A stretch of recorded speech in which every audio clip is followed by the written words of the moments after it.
Oh.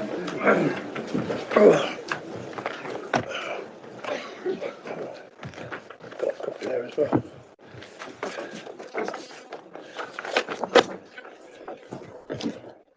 So, very good evening to everybody, and a warm welcome to Rushcliffe Borough Council's council meeting. I'd like to remind everyone that the meeting is being live streamed on YouTube. A recording of the meeting will be available afterwards on the council's YouTube channel. In addition, under the Openness of Local Government Bodies Regulations 2014, other people may film, record, post on social media or blog from this meeting. The use of any such images or sound recordings is not under the council's control. Any councillor who wishes to speak should raise their hand and your request will be noted. You will be asked to speak in turn by me, and then you may turn on your microphone. Once you have finished speaking, would you please turn off your microphone? In respect of voting, when asked by me, councillors should raise their hand to indicate how they wish to vote. And if a roll call is requested, councillors' names will be called out as previously referred to. A councillor may raise a point of order or make a personal explanation at any time by raising their hand, and I will hear them immediately, and my ruling will be on the matter will be final. During a debate, if I stand up, any councillor speaking at the time must stop and sit down, and everyone in the room must be silent. And so we're planning to have a short comfort break around about 8:30 p.m. this evening. On to the moment of reflection, and it's time to invite, it's my pleasure to invite Joseph Rafter from the Harley J Trust to lead us in a moment of reflection. And I believe they're from Normanton and Sutton Bonington, Normanton on Soar, Sutton Bonington. So when you're ready, Joseph, press the right button. Is that right? Can everyone hear me? Yes, yes. The lights on, so I'm assuming that's working. Yes, thank you. My name is Joseph Rafter. I'm the co-founder and chairman of the Harley J Trust Children's Charity. So thank you very much for inviting me here tonight to get the opportunity to speak about what we do. So Harley J was my firstborn son, and he was diagnosed with a extremely rare neurological condition. And it meant that he had to spend a large amount of time in hospital, particularly in intensive care. He probably spent about half his life in hospital. And during this time as a parent, I faced many, many challenges, and particularly around caring for my child in hospital. And as a young parent, I had to make the choice between being by his bedside while he was on a ventilator on the edge of life, and going to work to make sure we could pay the rent and the bills and those sorts of things, and be able to buy the equipment that he needed to aid his life. And this battle kind of like went on for 7 years. And in 2013, at the age of 7, Harley sadly passed away.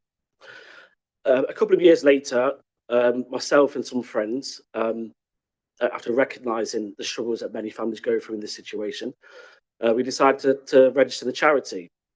And what we do now is we support Nottingham's PCCU. For those that don't know, that's the high dependency unit and the paediatric intensive care unit combined at the Queen's Medical Centre. And we support children and families on that ward, and we also support the ward itself. Predominantly what we do now, we provide grants for families. The first grant that we provide is a £250 grant, and that is to help them with their cost of living.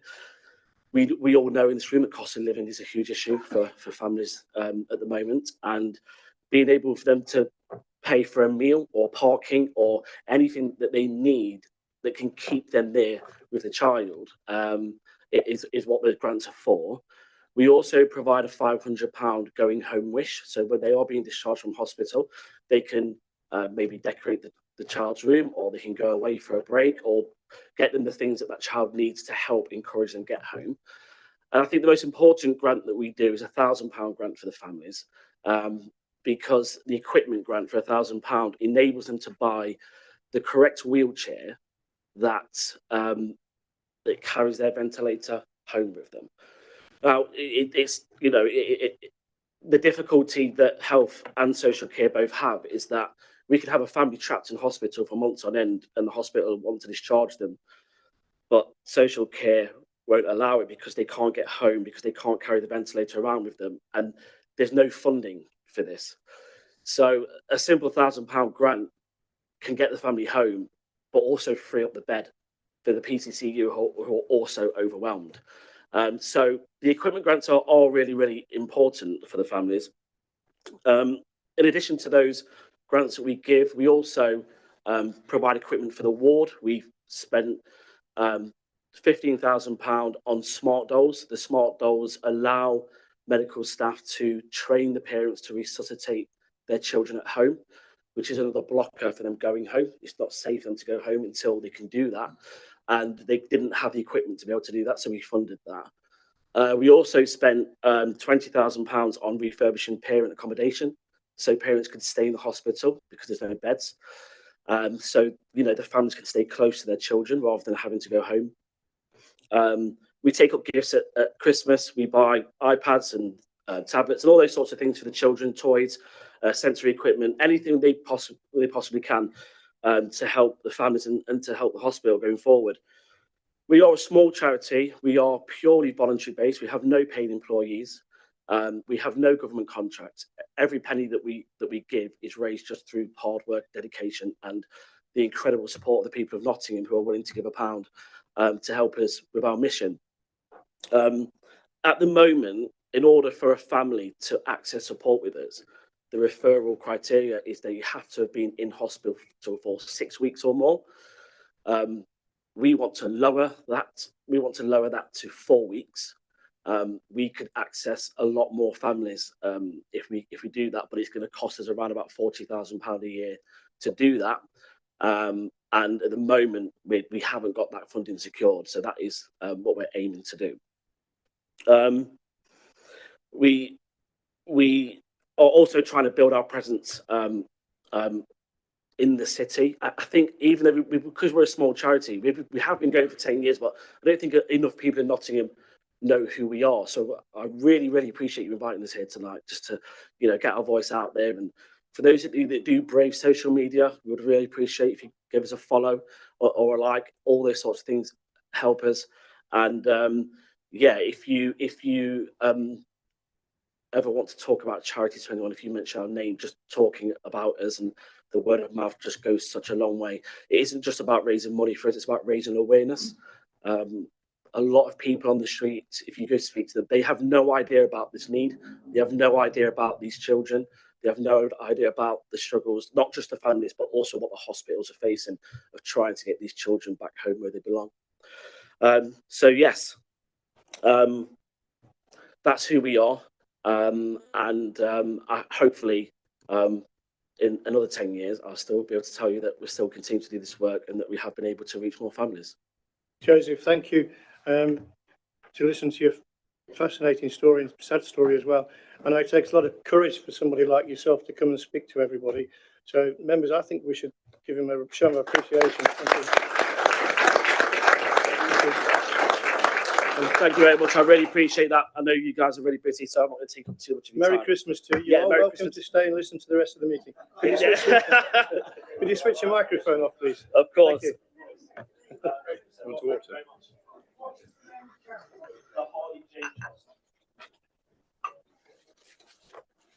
A very worthwhile trust. Right, moving on to the agenda, ladies and gentlemen. Apologies for absence, please. Chair, we have two. There are apologies from Councillor Barney and Councillor Regan. Thank you. Any declarations of interest for tonight's meeting, please? Councillor Walker.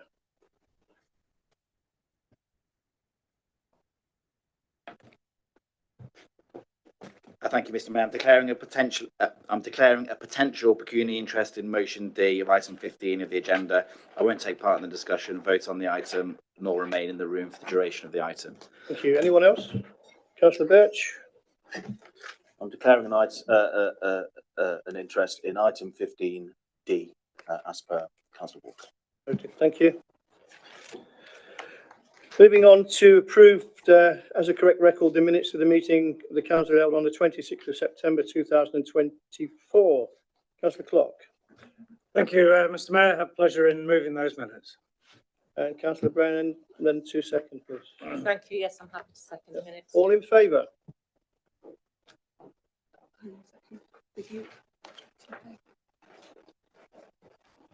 Councillor Birch, you wish to say something? I do, yes, please. I'd like to speak on the motion. Yes, thank you. If you bear with me, I'm just having some slight technical problems here.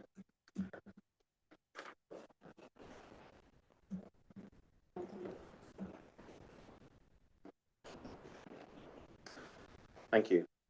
I will not be voting for these minutes as they do not reflect vital statements that were said during the previous meeting. The minutes of our meetings are the official record of proceedings, serving also as the legal record.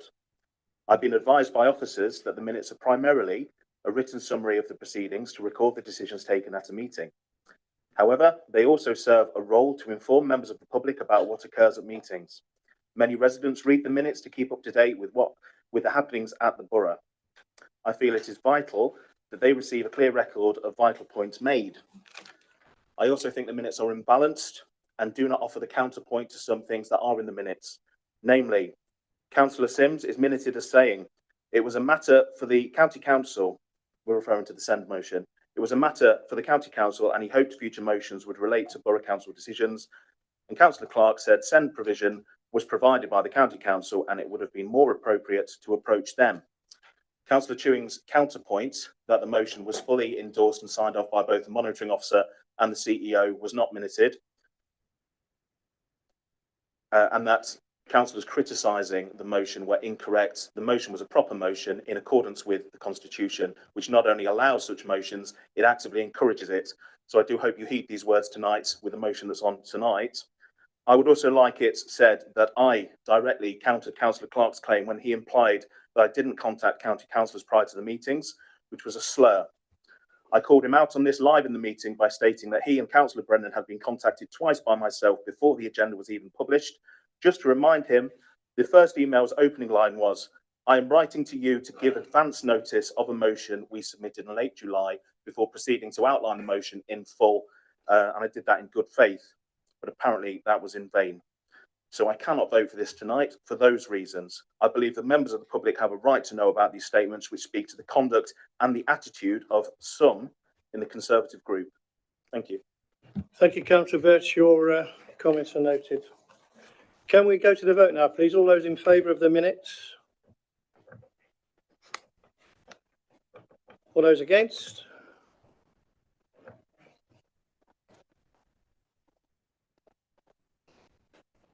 Any abstentions?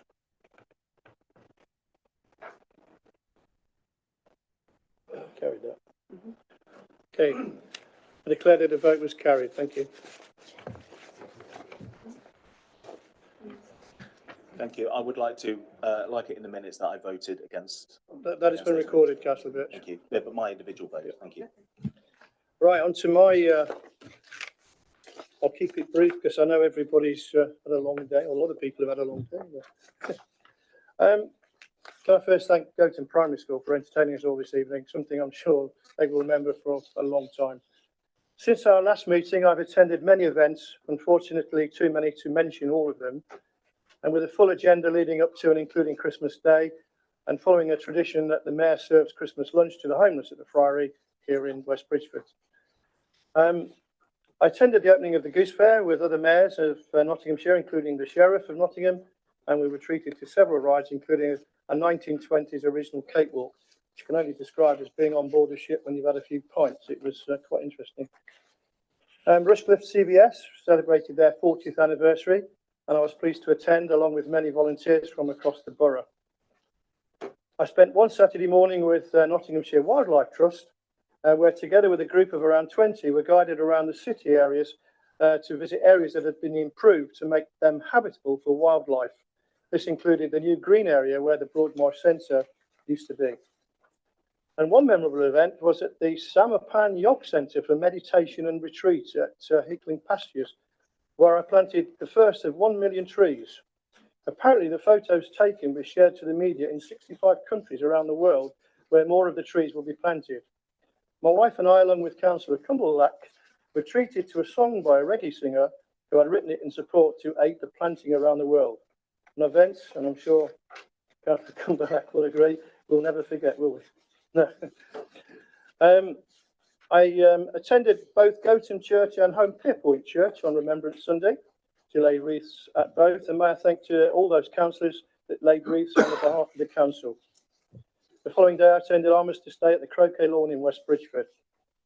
I also had the pleasure of attending Bartley and Faber's Beer Festival, which was very lively.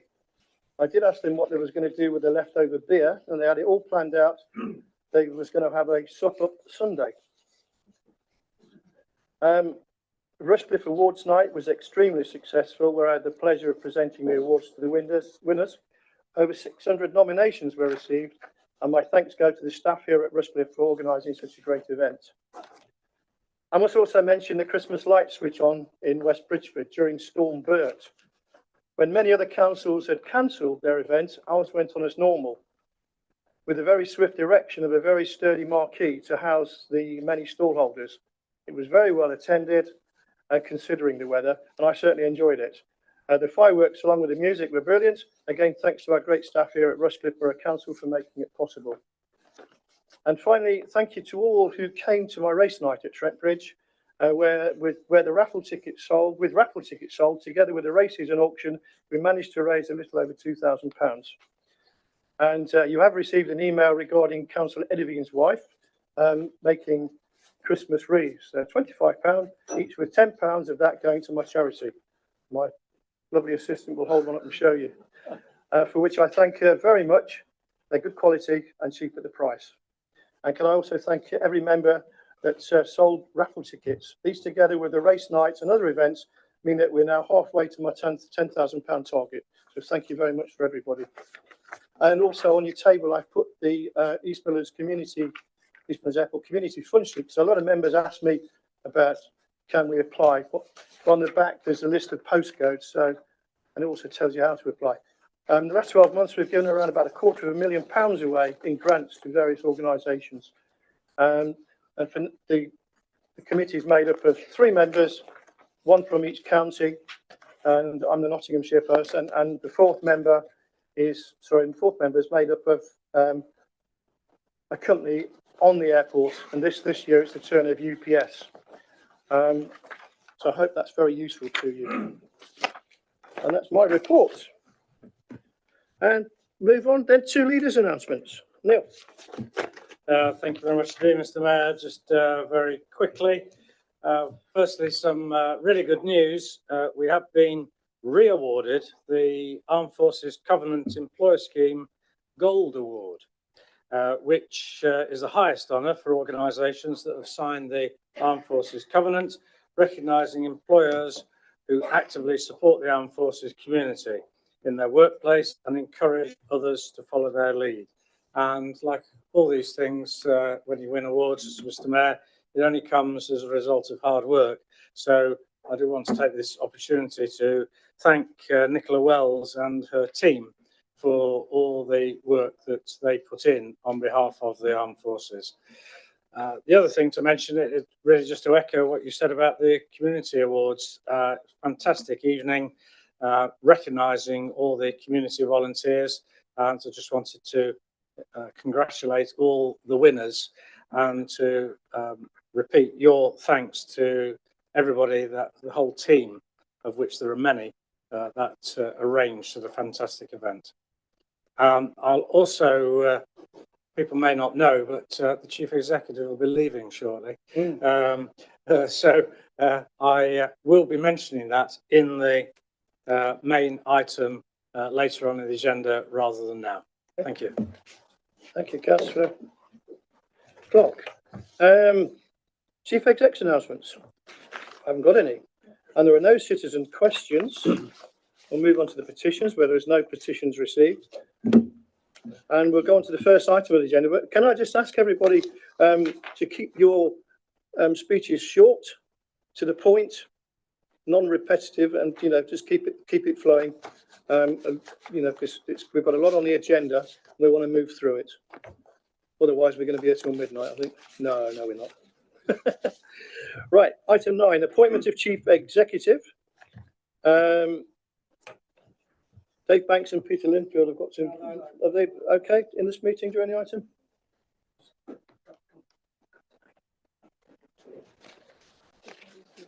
Yeah, okay. Councillor Clark, move it.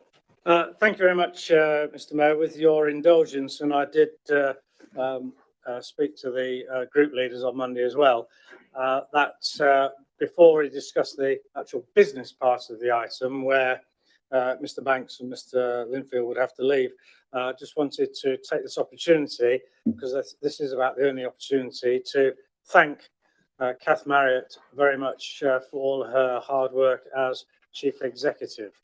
She came to us back in 2008, came from Woodley Town Council in Berkshire, and joined us as a community engagement officer.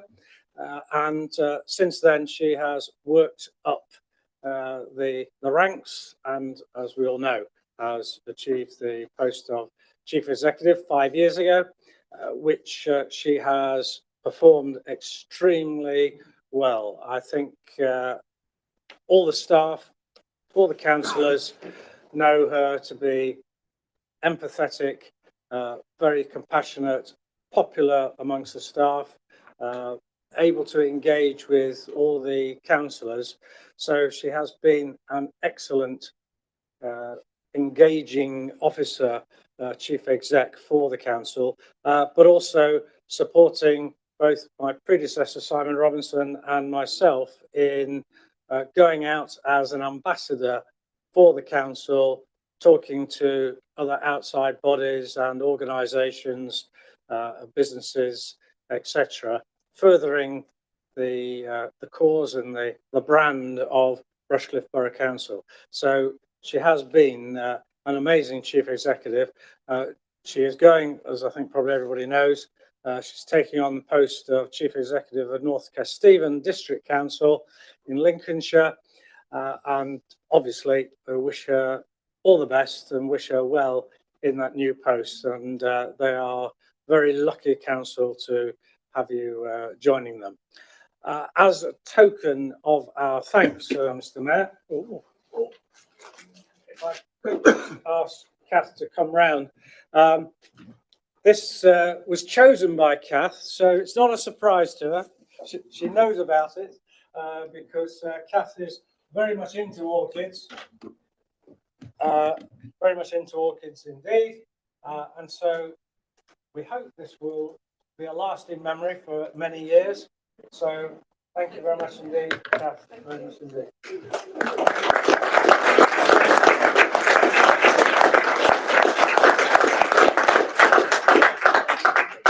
Now, before you go, we have a surprise, which I hope you don't know about.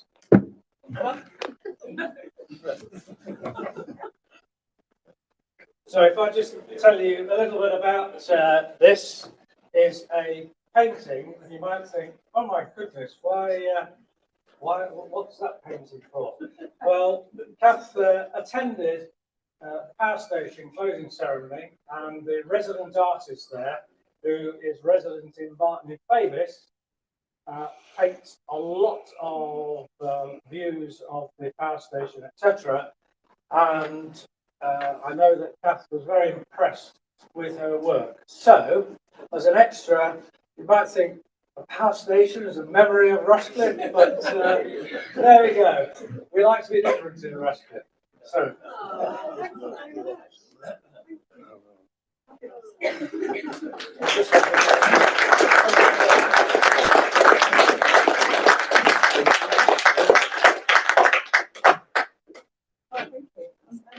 Okay. Right. Thank you, Mr. Mayor. Do you want to move the motion now, please? Yes, and now we'll start the business process.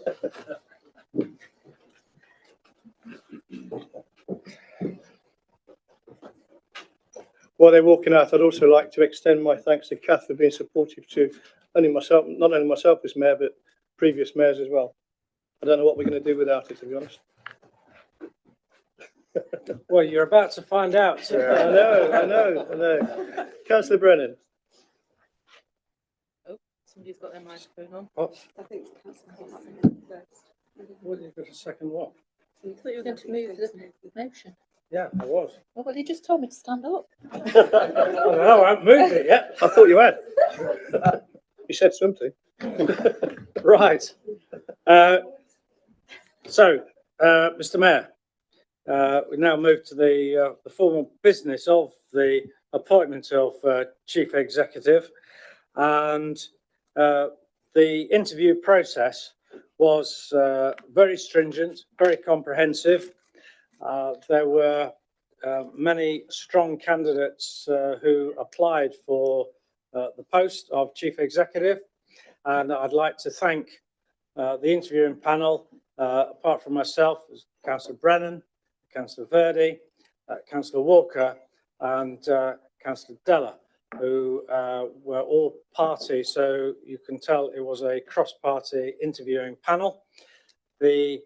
Eventually, we whittled it down to a shortlist of 3, and we had 3 very strong candidates, which they were put through the mill somewhat over 2 days. Lots of different testing of various sorts, and then the final interview. And as a result of the final interview, as you can see on the paper, we're very pleased to have offered Adam Hill, who is currently Chief Executive of Mansfield District Council, the post of Chief Executive of Rushcliffe Borough Council. As part of the report, I'd also like to take the opportunity to thank Penna Consulting, who helped us through the process. Julie Towers is very professional, and we've worked with her for many, many years. As the report says, Adam Hill is currently Chief Executive at Mansfield District Council, but then in paragraph 4.10, because there might be a slight gap, Kath will be leaving us at the end of January, and Adam Hill, we've got to finalise the exact date, but hopefully he will be starting the first week of February, but there might just be a few days gap. And it's the law that we have to have a head of paid service in place and an election registration officer in place. So hence paragraph 4.10, that if necessary, then we appoint David Banks as the interim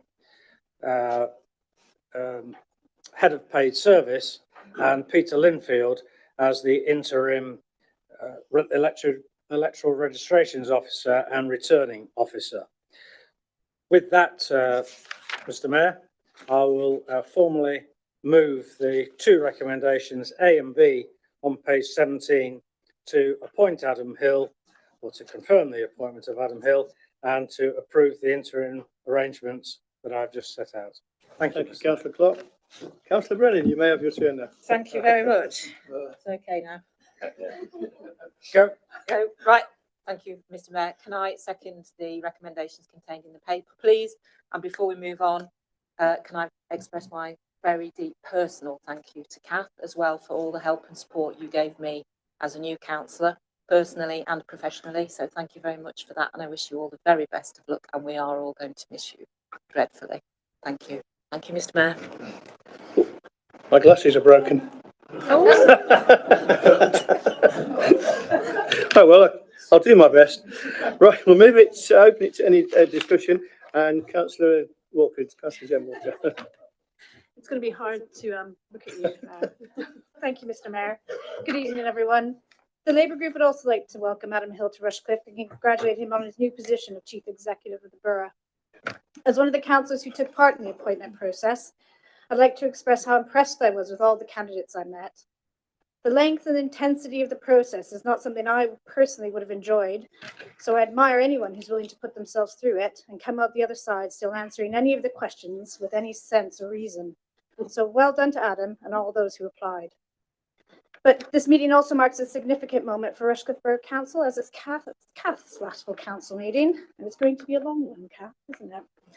So the Labour Group and I would also like to say thank you for all you've done for the borough these past 5 years as Chief Executive, as well as the Senior Officer since 2008. You've led the district through some unprecedented times. Like all councils, Rushcliffe has had to navigate austerity, a global pandemic, and some serious economic uncertainty. And you've done it in a cool, measured approach with the tenacity for public service. As leader of the opposition, I've trusted your judgment and your professionalism. You've always given me time and, very importantly, allowed me the space to speak candidly and without trepidation. Through your leadership, minority councillors have been able to make an impact. You've often been a breath of fresh air as our conversations feel listened to and lead to positive action. I do hope this active engagement with all minority groups is something that is maintained with Adam as the new chief exec. Kath, you're going to be missed, but we wish you all the best at North Kesteven. Kesteven. Thank you, Councillor. Would anybody else like to add to that? Councillor Malinder.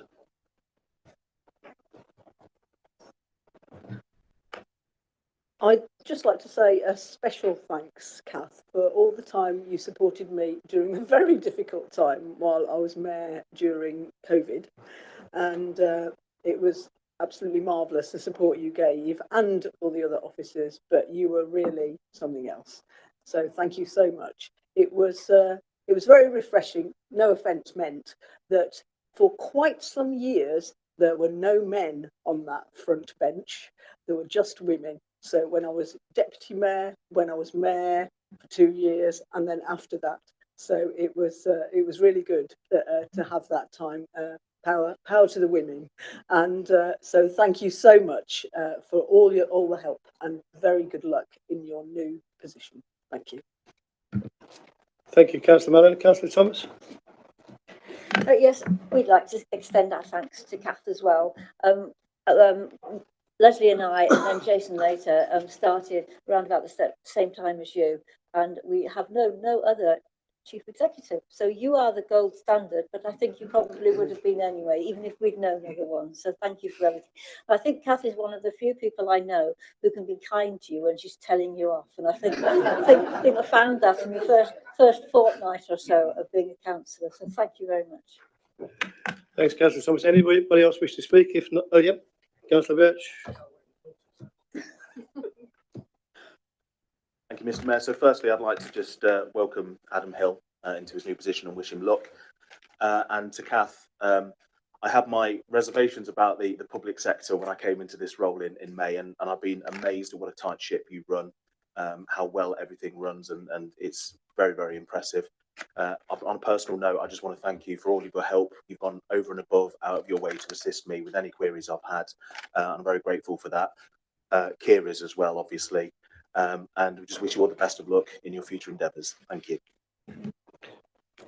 Councillor Upton.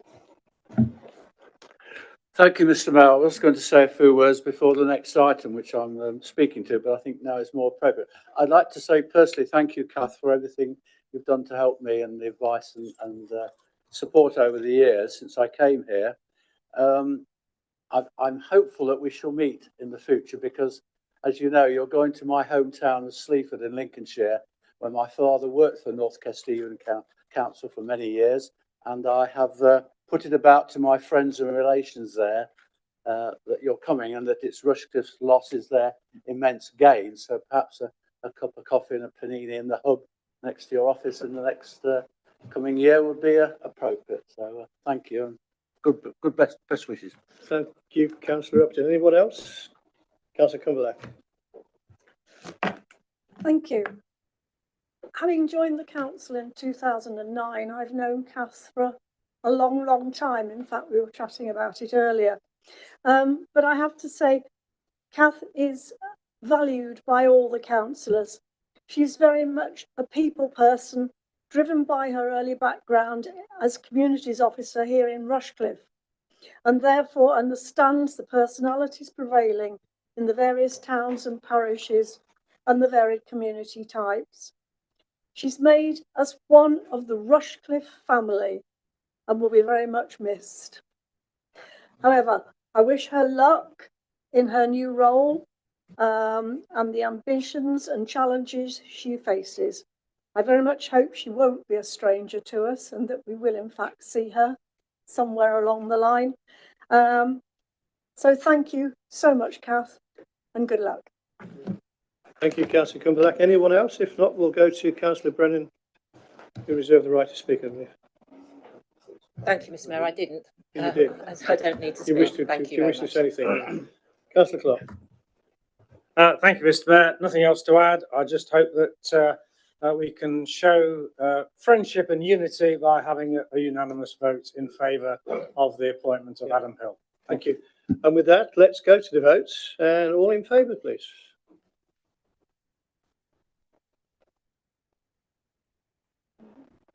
Okay. Unanimous, and I declare the votes carried. Thank you. Peter and David can return. We'll just wait for them to come back in and take their seat. And at this point, I'd like to thank Councillor Clark for the loan of his specs. I can see that. It is by the rent is by the minute, Mr. Mayor.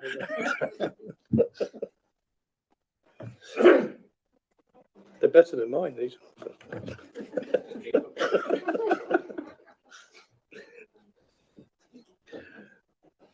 Thank you. Then we'll move on to item 10, the Tollerton Neighbourhood Plan. And I believe Councillor Upton is going to move this. Thank you, Mr. Mayor. Somewhat of a hard act to follow, isn't it? Down to the more mundane issues of life, back to neighbourhood plans. But nevertheless, an important item.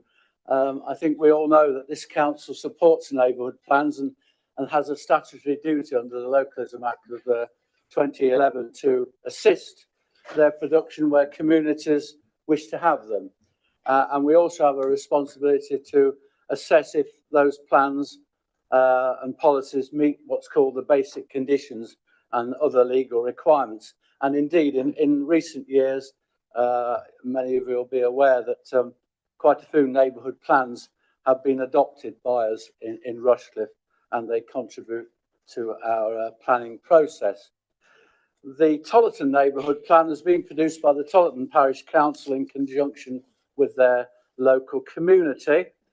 Now, for various reasons, it's been quite a long time, if you like, in the making, longer than most.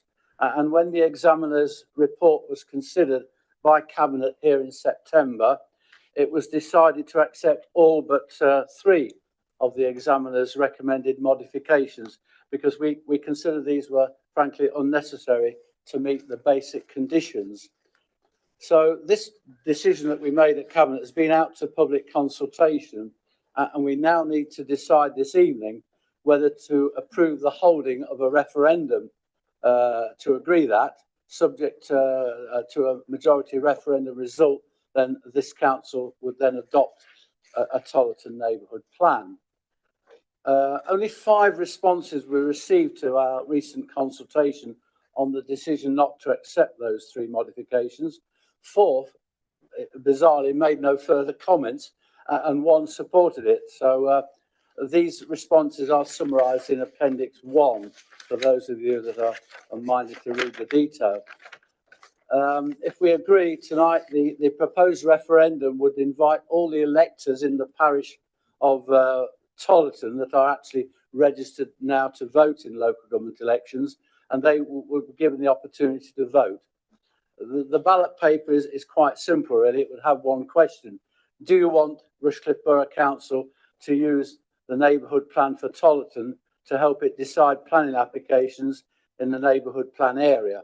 And those voters in Tollerton Parish would be given the opportunity to either vote yes or no. If more than 50% of those that vote say yes, then the Borough Council is required to adopt the neighbourhood plan as part of its development plan for Rushcliffe. If they say no, then nothing further happens, and the Parish Council have to decide what they want to do. Mr. Mayor, I would like to propose the recommendations set out in item 2 of the report on page 1.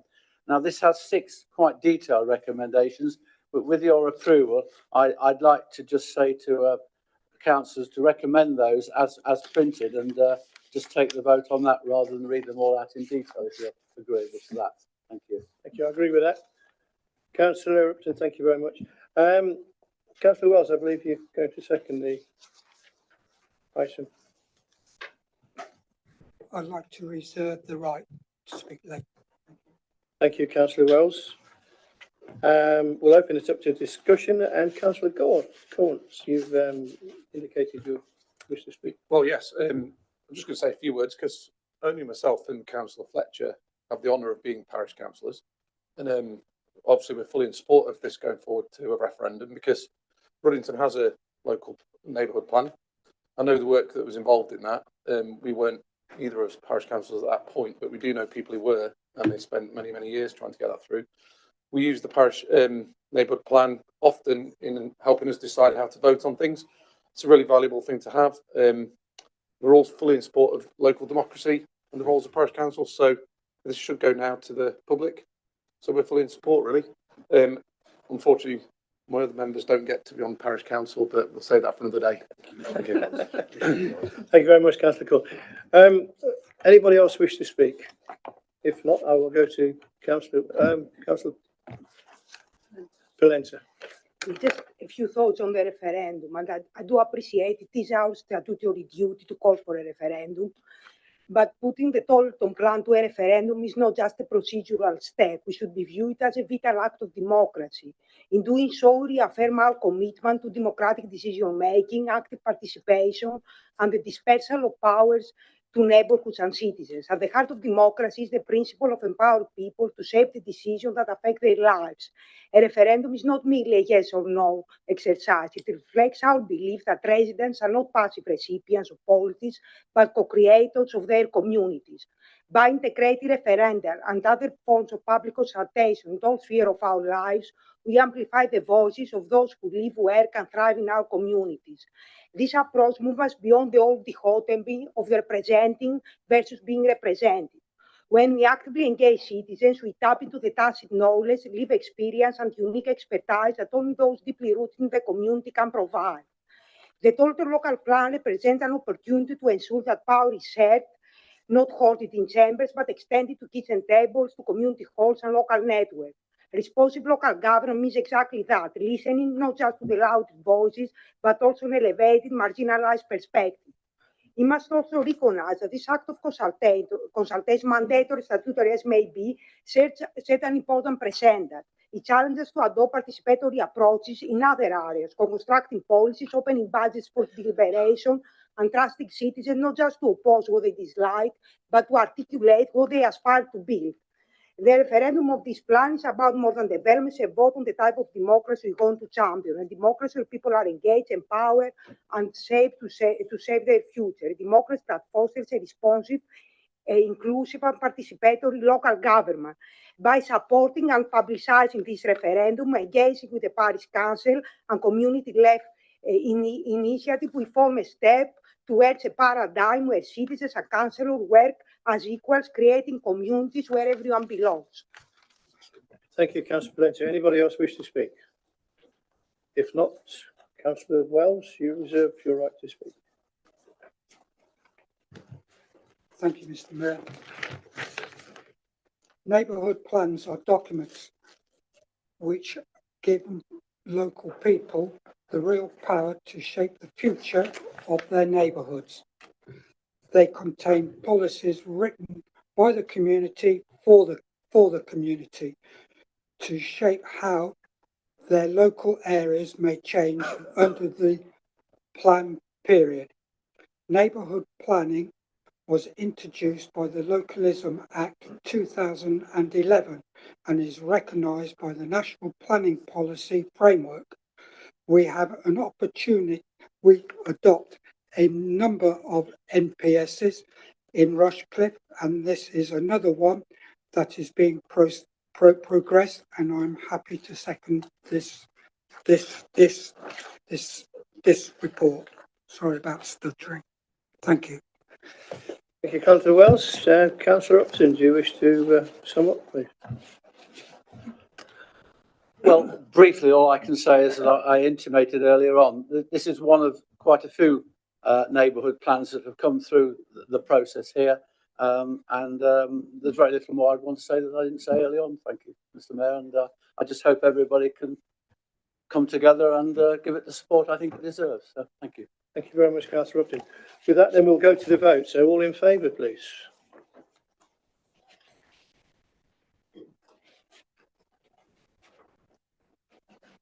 Yeah. I think that's unanimous. Thank you. I declare that the vote carries. Thank you. Moving on then to item 11, which is Barton Fabus Community Governance Review. And I call on Councillor Verdi to move the item, please. Thank you, Mr. Mayor. Just before I get onto this, Kath, good luck with your new role. Thank you very much for everything you've done for Rushcliffe Borough Council. I wish you all the best.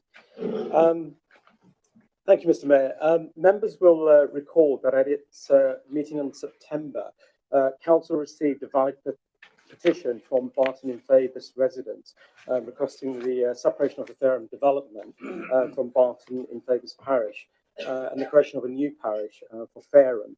The petition has been validated, as you've seen in the report, with 87 signatures and requires us, the council, to conduct a community governance review. And this is required under the Local Government and Public Involvement in Health Act 2007. Some members will be aware, but if you're not, Barton in Fabus is a historic rural settlement with a very small population, 258 in fact. And Fareham will become a significant urban extension planned to accommodate 3,000 or so homes with employment spaces and be very distinct from Barton. It's clear that without separation, the existing parish council would oversee two very different communities. Some of the key objectives considered in this report are for the review to determine if separate parish councils for Barton in Fabus and Fareham would improve local governance and community engagement, and in addition to assess electoral arrangements, boundaries, and the number of councillors required for each parish. You've all read the report, I'm sure, but the review process itself will facilitate two consultations. First, to assess community opinion on creating a new parish, and then to refine the proposals based on any feedback which comes from that consultation. The proposed task and finish group will eventually, and part of the process, guide the process, analysing the feedback and making recommendations with the initial consultations and analysis through next year, 2025. And the recommendations will come back to council during March 26. If approved by councillors this evening, then the new arrangements will take place after that in March 27. It's important to highlight in summary that there will be no material implications as a result of this review, and particularly as a financial cost for the review will be met from our existing budgets, and the new parish councils will manage their own cost post-establishment. In moving this proposal, I can confirm that the council will adhere to its obligations under the 2007 Act, and ultimately the review aims to ensure governance reflects community identities and operates effectively. I'm therefore pleased to move the recommendations in the report, which is namely to approve the community governance review terms of reference, establish a politically balanced task and finish group to oversee the consultations and make recommendations, and with the review to proceed as per the timelines. In conclusion, members, I would summarise in saying that this process obviously seeks to balance effective governance and representation for both Barton and Fabus and the emerging Fareham community. And I would urge you all to support this proposal. Thank you, Mr. Mayor. Thank you, Councillor Verdi. Councillor Jackson, please. I think it's me, isn't it? Walker, sorry. Where did Jackson come from? I don't know. Been a long day.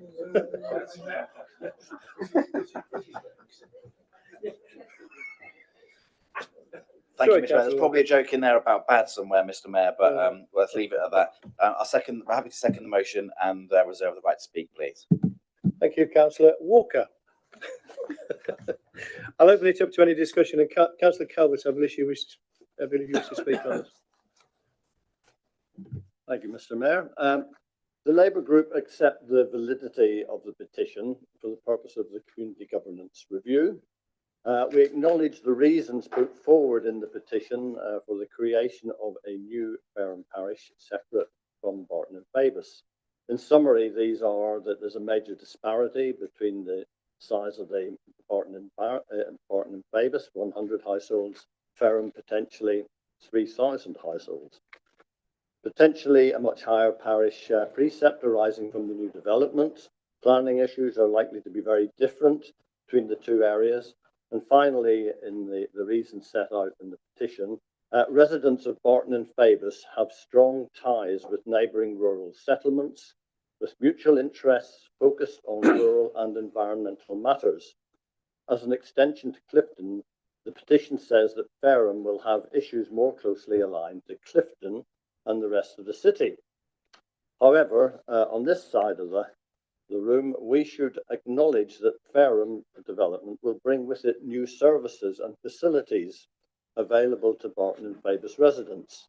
And also, it would not be unique for a small village to be located within the same parish as a sustainable urban extension. Namely, we have Gampston and Home Pierpont parish. Now, the petition states the proposal is seeking to create a new parish of Fareham, but this does not take account of what the future residents may wish. Indeed, a majority of the new residents may ultimately wish to also focus on rural and environment matters and not necessarily identify with Clifton and the rest of the city. Paragraph 1.2 of the report states that this council is now required to carry out the community governance review, so we have no objection to it taking place. The report does not state when it needs to take place, but common sense would seem to suggest that the majority of houses should be occupied before it begins. Paragraph 410 states that during the first stage of the review, this council consults the affected community to gather opinions on whether the separate parish council should be created. It says a yes or no answer is sought. The problem is that under the proposed timetable, in paragraph 411, there will be no yes or no answer from the vast majority of Fareham residents, as the houses haven't even been built. These should be matters to be taken up by the Task and Finish group, who will grapple with them long before any, or it should take place long before any consultation commences. While on the subject of creating a new parish council, the only part of the borough without parish or town council status is West Bridgeford.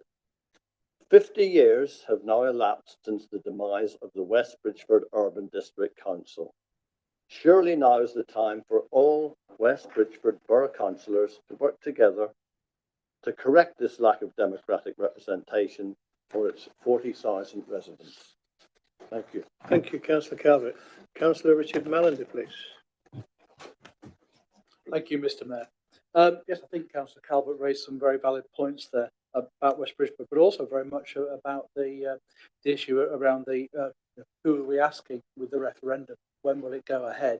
When are the houses going to be built and occupied? Obviously, supporting the referendum as once it's reached that stage where it's appropriate to hold it. It is reminiscent of other situations such as the splitting of Shenfield and Newton. And of course, what's happened in Gampston in the past as well. So yes, supporting this motion, but yeah, some good points raised, and I think some food for thought for how the council takes this forward. Thank you. Thank you, Councillor Mallender. Anyone else wish to speak? Councillor Clark. Yeah, thank you, Mr. Chairman. Mr. Mayor, excuse me. Yeah, I don't just necessarily disagree with Councillor Calvert, but I think once the consultation is in progress, then as you can see from the timetable, we're going to be into this time next year, pretty much. So a lot more will have gone on from there, and it's a balance.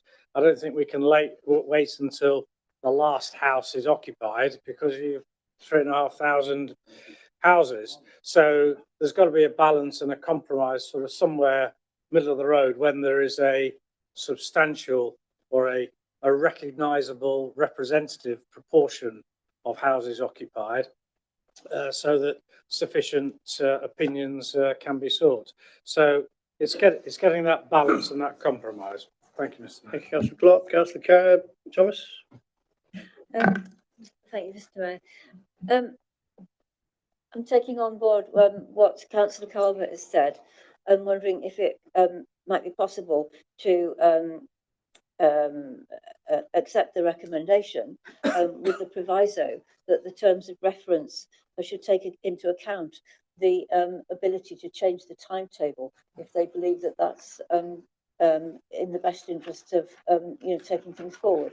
And I'm a bit concerned by the fact that a timetable has been put in the terms of reference and in the document. So I'm looking perhaps to see if there's some way that that we could amend that to give the member working party the ability to determine that as required. Thank you, Councillor Thomas. Councillor Calvert, you can make a point of reference, but you've had your turn to speak. So if you'd just like to make a point of reference. Okay. Yeah, I just wanted to say that when I was making my initial speech, that I said the report does not state when it needs to take place, but common sense would seem to suggest that the majority of houses should be occupied before it begins, which is really to echo what Councillor Clark was saying, that there would be a sort of midway point where it would be the most natural time to do it. Thank you. Okay.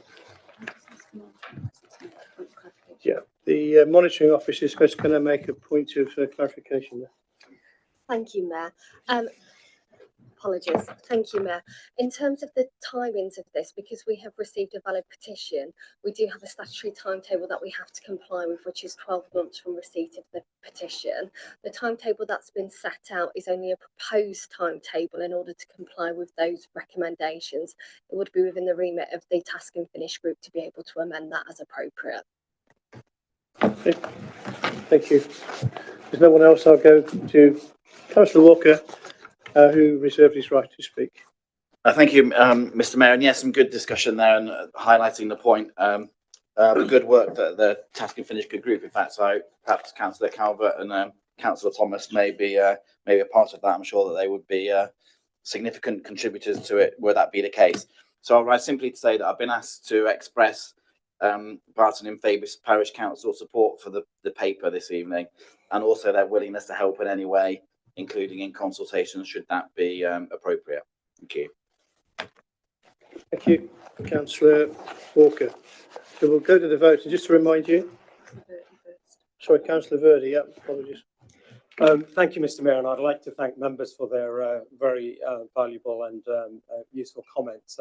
I think some of them have been addressed by the monitoring officer in terms of the changes, and I think the whole purpose of the task and finish group is to allow the consultation and actually, testing of what some of the potential options might be. So I think that will happen as part of that process. But I think there is general support here in terms of the need to consider this proposal and the establishment of a new parish. And I'm grateful for councillors for their comments, and hopefully we'll all put our hands up. Thank you, Councillor Verdi. Just to remind you what we're voting on, it's recommended that the council note the process involved for the delivery of a community governance review and the proposed timetable, approves the terms of reference for the community governance review, Appendix 2, establishes a cross-party task and finish group to consider the council's position in response to the consultation to be undertaken as part of the review, and approves the task and finish group terms of reference, Appendix 3. So all those in favour, please.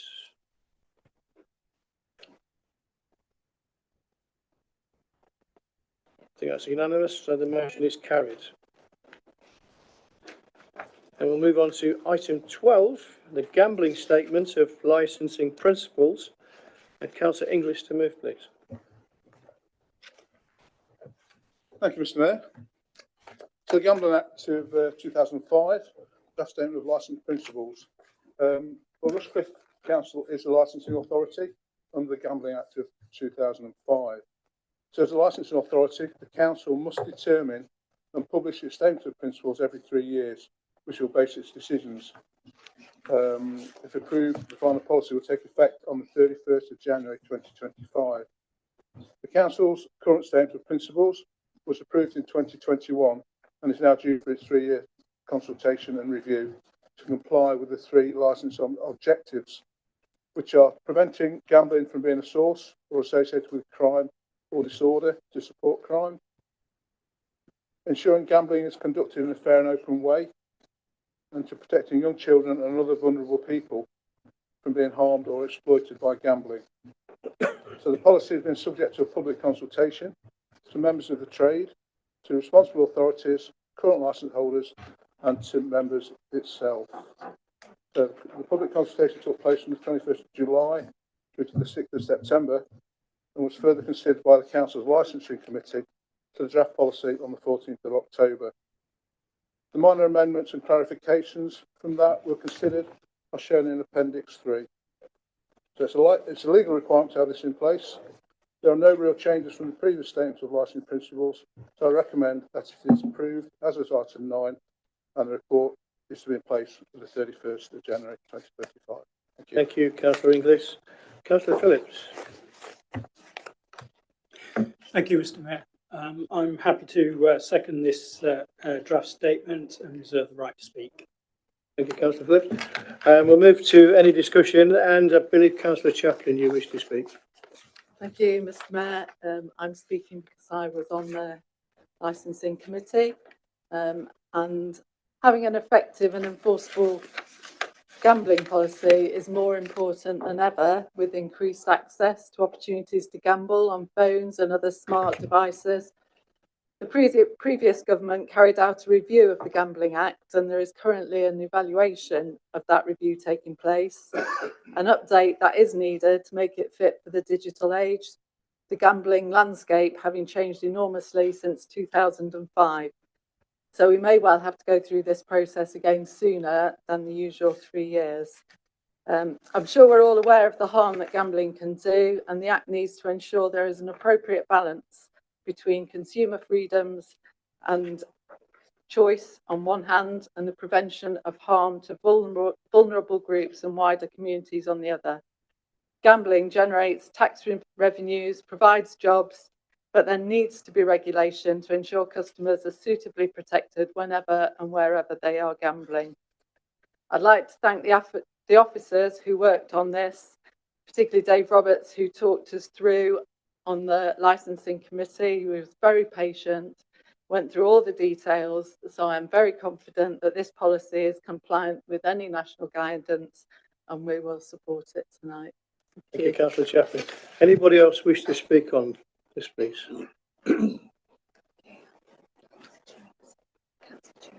Councillor Chewings. Thank you, Mr. Mayor. I'll be very brief because we do have a packed agenda tonight. So, obviously, as per Councillor Chaplin, I sit on the licence committee. The detail was poured over and lots of debate around the sections. Actually, the areas that members did want to change was in national legislation. So I welcome them as a review on a national level, which I hope that will come back to us in the future for further changes. But I want to go on record and thank officers' time for this, and we'll be supporting the recommendations. Thank you. Thank you, Councillor Chewings. Councillor Phillips. Nobody else wishes, it's your right to reply. Thank you, Mr. Mayor. I think everybody said it all. Let's go for the vote. Thank you. Councillor English. Yeah, thank you, everybody. I think we did take some pride in our licensing team. We've got an excellent team, headed by Jeff, and share with Dave. I know Dave does intercept a lot of issues, and he does sort them out before they do come up to a lot of problems. So I do hope you'll vote for it. It's important we have it, and let's go to vote. Thanks, Councillor English. Just remind, it's recommended that the draft statement of the licensing principles be approved. All those in favour?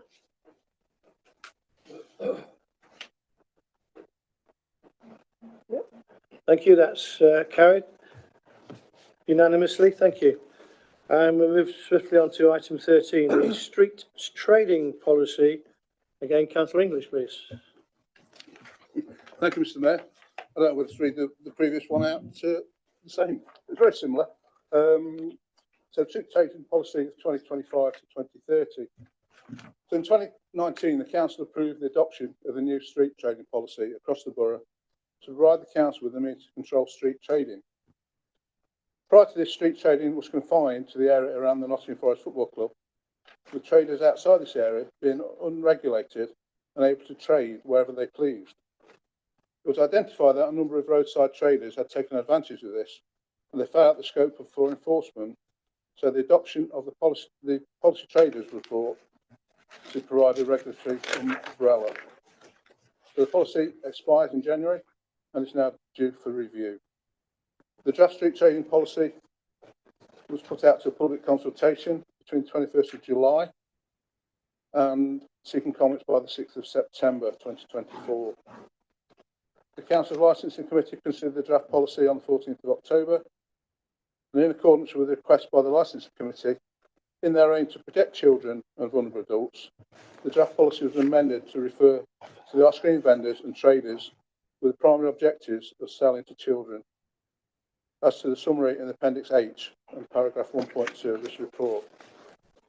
I move the recommendation as para 2 and 9 that the revised street trading policy is approved, because if the policy is not again adopted by the Council, it will give an open door to traders to roam and will across the borough without enforcement of food standards, trading location and protection of vulnerable sectors of the public.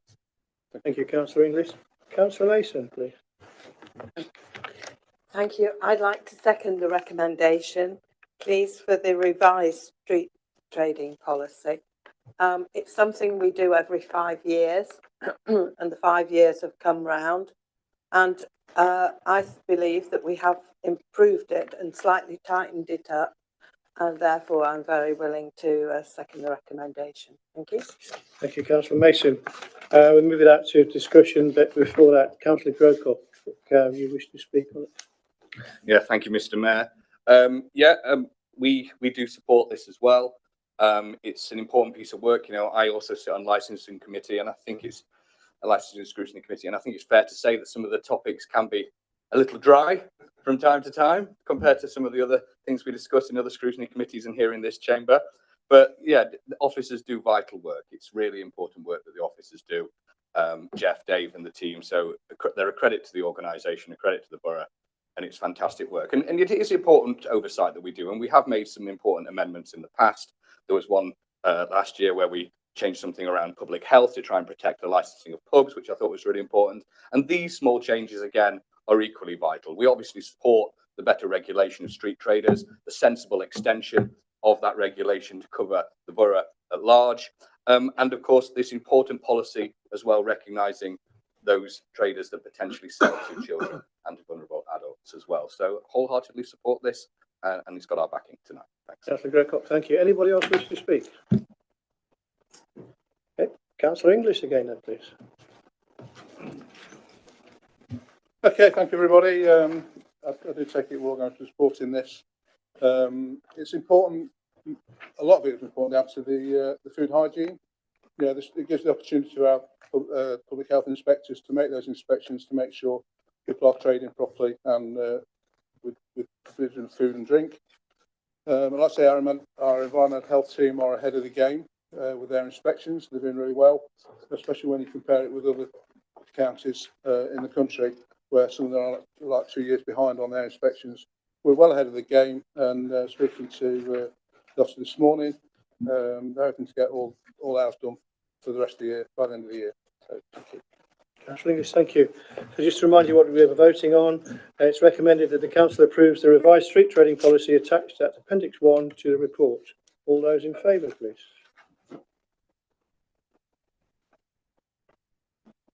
Unanimous, carried, and thank you very much. Moving swiftly on, we're moving through them quite quickly. Item 15. No, sorry, item 14. Polling district. I'm moving on too quick now. I'll miss one now. Polling districts and place review, please. Councillor Clark. Thank you, Mr. Mayor. Yes, don't get too far ahead of yourself. Anyway, this is another of those reviews, one of those regular reviews that comes round with regularity as things change, developments take place around the borough, and we have to adapt, move and change polling districts and polling places in order to reflect an ever-changing community. So you'll see set out, this relates to changes to be proposed and made in the polling stations.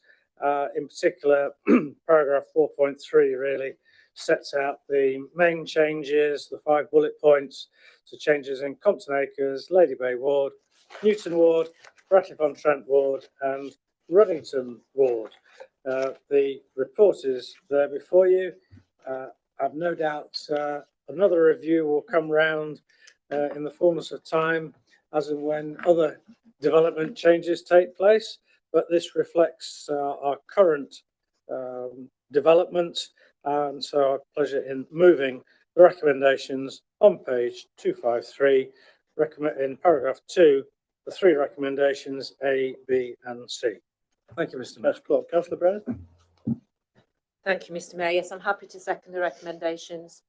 Members were consulted on the polling stations and polling places. Hopefully it's fairly straightforward. Hopefully it gives everybody reasonable access to accessible polling stations, and hopefully we can all support it this evening. Thank you, Councillor Brennan. So we'll open it up, starting with Councillor Plant, please. Thank you, Mr. Mayor. Yeah, obviously the Labour Party supports the recommendations. I just wanted to make a few points. And a regular review of the polling districts and polling places, at least every 5 years, is reasonable, as housing growth in certain areas certainly could impact on the polling stations and also the polling districts. Having an accessible polling place in the right polling district is essential to raising voter participation. If voters find it too difficult to get there or it's too far away, they won't use it. The 6-week consultation resulted in just 7 responses, which would seem to indicate it wasn't a burning issue for many councillors or residents. However, I wonder if the consultation had taken place as soon as possible after the election, there might have been a wider response, because often I do think of things when I've been going around polling stations, and of course you're so glad that the election's over that you sort of lose it when it comes up a few months later. One of the requirements of the review is that the council, and I quote, must seek to ensure that so far as is reasonable and practical, every polling place is accessible to electors who are disabled. I do think that as we're nearly a quarter of the way through the 21st century, that requirement should be changed to council must seek to ensure that every polling station is accessible to electors with disabilities. I'm sure most of them are, but how is that accessibility actually communicated to disabled residents? Some could just turn up, find that they're not, and then they haven't got a postal vote. And I'm sure that is, that probably would happen not very often at all, if at all, but it's actually communicating that message to our disabled residents. I know disabled residents obviously can't have the postal vote, but they should be able to vote in person if that's their choice. On a purely parochial note, one good outcome of Trent Ward now being reduced to a 1-member ward is that Trent residents no longer need to use a well-known pub as a polling place. Residents in Abbey Ward have to use it now. But personally, I've never felt that a pub was an appropriate polling place, as it could deter some ethnic minority residents from voting. Thank you. Thank you, Councillor Plant. Councillor Richard Mullender. Thank you, Mr. Mayor. And yes, also happy to support this. Some good points been made by Councillor Plant there. Although the polling stations have changed in Lady Bay, I do remember many years ago going along in particularly bad weather to nip home, get us a large board of wood so that we could do an impromptu ramp to make it easier for people to get into the local polling station there. It's a different one now. Obviously, one of the changes in the report here is a minor change to Lady Bay, so I thought I'd wax lyrical about the one small part of West Bridgford that actually is included in a parish, which is half of one road at Bolton Grove. But that's and the people in there will now have to go about 100 yards less than they currently do to get to the different polling stations. So happy with that change and happy to support it. Thank you, Councillor Mullender. Anyone else wish to speak? Okay, Councillor Clark. Thank you, Mr. Mayor. I was fairly straightforward. I take Councillor Plant's point. I believe, or I think, that all polling stations are accessible. I do stand to be corrected. I'm not going to guarantee that, but I believe they all are. But I still take your point that, yes, they should be accessible to absolutely every voter, whoever they are or how able they are. So I perfectly agree with that. But apart from that, I think move to the vote. Thank you, Councillor Clark. So with that, the council approves. It's recommended that the council approves proposal setting out changes to the polling districts and polling places and revised schedule of polling districts and polling places as set out in Appendix 2. Council requests the Chief Executive to formally publish the notice of the conclusion of the review and its findings, and the acting returning officer to be given the authority to select an appropriate alternative polling place if required. Formal retrospective approval to be sought by Council following an election if appropriate. All those in favour? Yeah, that's unanimously carried again. Thank you very much. Now we'll move on to item 15. Notice of motions. And like I said earlier in the meeting, if you wish to speak, if you keep it brief and to the point, please. So we don't want to keep repeating the same thing over and over again. To receive notice of a motion submitted under Standing Order number 12. And the first motion to be put by Councillor Inglis, please.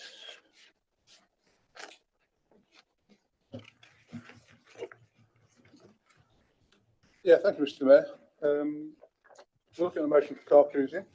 I don't propose to read it all out to save a little bit of time, but if you're happy, I'll go straight into my reasoning behind this. So, what is car cruising? Firstly, there's no official definition of what constitutes a car cruise. Ideally, I'd like to think that a car meet or cruising is where a group of car enthusiasts come together to proudly exhibit their highly polished showroom conditioned vehicles that they've spent lots of money and time on in a safe, static and controlled environment. Unfortunately, this is not the case, as meetings can be made up of three groups of characteristics. The first ones are those that are law abiding. They just park up together to socialise, admire each other's cars and don't cause any significant disruption. The second, those that are willing to flout and ignore the law, driving in a reckless and dangerous manner, including racing on the public roads, drifting on bends and roundabouts, performing donuts, wheel spinning, causing surface damage, playing music loudly, revving loud modified exhausts, and creating obstructions on the roads and public spaces. They want to draw attention by showing off their perceived driving skills for their own exhilaration. This is not just an antisocial behaviour nuisance, it creates a significant risk of injury to other road users, including pedestrians, spectators, themselves, and any vehicle occupants. This will be evidenced by a collision that occurred at Bingham in 2018, where a young male pedestrian lost his leg during a collision. The third group are those that can be easily influenced. Ordinarily, they will be in the no issues, law-abiding group. However, they can be persuaded to take part in poor driving and other ASB, either through peer pressure or the temptation of watching and being drawn to compete with others to how they are acting. One of the examples is they will go to McDonald's. They will buy a bag of chips, which will give them a timed receipt. They will then be challenged to go to another McDonald's somewhere else in this county or another county and obtain another time receipt. That then gives them a time for the competition, so the fastest journey wins. Rushcliffe residents are generally suffering from the behaviour of these elements, mainly in the areas of Rushcliffe-on-Soar, Edwalton, Bingham, Radcliffe and the villages along the A52 and the A453 corridor, which I know the council are keen to evidence from their ward experiences. These behaviours do draw spectators, which can be in great numbers, which also creates additional safety risks. This is not unique to Rushcliffe. It is also a significant issue to our county and many parts of the country. There's just a little bit of background to my interest. I was a Nottinghamshire traffic cop in my previous life. I was trained as an advanced forensic collision investigator. Attending collisions was one of my main responsibilities, probably many thousands, including fatalities and very serious life-changing injuries, where I had the role of reconstruction to establish their causes and draw conclusions from physical evidence. The most common causation factors were excessive speed and or the inability of the driver to control their vehicle's performance and capabilities beyond their level of skill, experience or conditions. This is still the case today. I mention this as I'm still very passionate about influence good driver behaviour and that I have the relevant experience. And to highlight that car cruising is not something new. This has been a problem for years. I remember compiling operation orders back in the 90s to address car cruising around the city and our suburbs. So the problem has never effectively been solved, so a new approach is needed. There's another point of interest. We have worked with the County Council, police and partnerships to solve issues around the Rushcliffe Power Station, where cars regularly meet and perform around the main entrance and the two figure-of-8 roundabouts. This has generated a proposed solution to create a red route with CCTV as a no stopping area, as is like around the East Midlands Airport.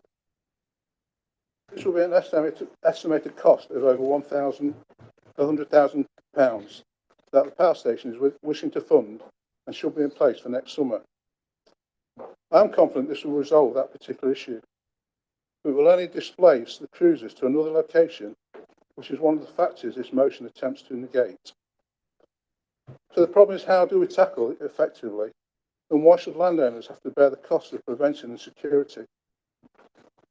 Rushcliffe officers and myself, with the police, have also considered a public space protection order to put in place to cover the Rushcliffe hotspots. Unfortunately, that cannot be used legally to include A roads, which is where our main problem lies. There's been additional research at top levels into county-wide police-led injunction against car cruising following a West Midlands initiative, but it drew a legal challenge and many loopholes are highlighted, so it was effectively non-enforceable and therefore discounted as a solution. I've personally raised to the Crime Commissioner the importance of effective road policing and for its inclusion in his forthcoming 2024 to 29 crime plan during this draft consultation period, especially in the view of current road collision casualties which have resulted in serious injury and deaths, especially in the 17 to 24-year-olds, which have increased annually over the last 4 years. They've actually gone from 3,987 to 4,959, an increase of 972. Young male drivers aged 17 to 24 are 4 times likely to be killed or seriously injured compared with all the car drivers aged over 25. Overall, in 23, around a fifth of all people killed or seriously injured were casualties from collisions involving cars, which involved a young car driver. Yes, there is an array of road traffic laws, public order offences, criminal offences and public nuisance offences, all that can be applied. But these are usually after an event or an incident. I'm also very pleased that Notts Police have a current force-wide proactive engagement in place, Operation Wheelspin, which is a dedicated team in marked and unmarked vehicles around the key times, which is Friday, Saturday and Sunday evenings, to engage, monitor and enforce with prosecutions. So ad hoc car cruise meetings are very much organised. There's an administration lead because the common practice is to disclose the meeting venue at the last minute by social media channels and can attract people from across many counties. Some groups even have their own branded merchandise. So obtaining a landowner's permission should discourage from the onset to any ad hoc applications, as they would need to conform to associated legalities and liability requirements for public safety. For example, stewards, first aid provision, insurance, traffic management, emergency contacts, contingencies and so on. We do have formal events such as the Bingham Car Show, but that would meet the requirements in order to be authorised by the authorities and would therefore continue to be run with no issue. If implemented, this proposal would fill a gap of existing policing and legislative powers. This would allow an instant dispersal power for offences to be dealt with retrospectively through the access of CCTV to vehicles or offenders, and would effectively address displacement to a new location. That in turn has the ability to bring an improved quality of life for residents and a significant reduction in demand on policing and other resources by providing the police with advanced intelligence information to effectively deploy and monitor such events, rather than a reactive response when sometimes police resources are not immediately available. The aim of this motion is quite simply asking the government to consider the legal requirement for car cruise organisers to obtain landowners' permission to any planned car cruise meet. It's not on my pay scale to determine the finer details to this to become law, as there are many considerations involved. I could have a good attempt, but not in this allocated 10 minutes. I'd also welcome a member working group to look into these finer details. As our MP James Nash stated at the last Town and Parish Forum, there are no requests sitting with government to address car cruising problems. So I feel it is very timely and vitally important to get the ball rolling and has the support of the Neighbourhood Policing Command. I really trust it has everyone's support for the safety and the quality of life for our residents. 30 seconds. By an effective national preventive tool and a tangible deterrent with consequences for those thinking of engaging in those acceptable behaviours, and ultimately a positive step to casualty reduction and road deaths, especially with our 17 to 24-year-olds. Thank you, Councillor English. Councillor Perec.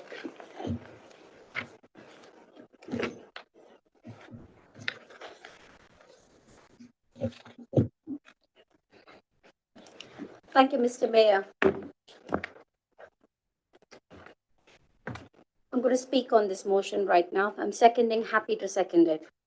It's with great pride and a deep sense of responsibility that I rise today to second this important motion. One of the primary reasons I sought to be a local councillor was to be a voice of the people in Edwalton, to listen to their concerns and to advocate for their needs, and work tirelessly to ensure that our shared spaces are safe, secure, and conducive to a high quality of life. This motion addresses an important issue that has been a source of persistent concern for my residents in Edwalton as well as across the borough.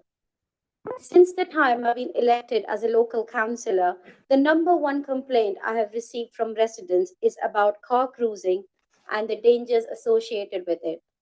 I've liaised with both the police and Councillor English about these concerns, and whilst I acknowledge that the police have taken action on being made aware about these concerns, I'm worried that the risk to residents before the police arrives, it only takes seconds for an accident to take place.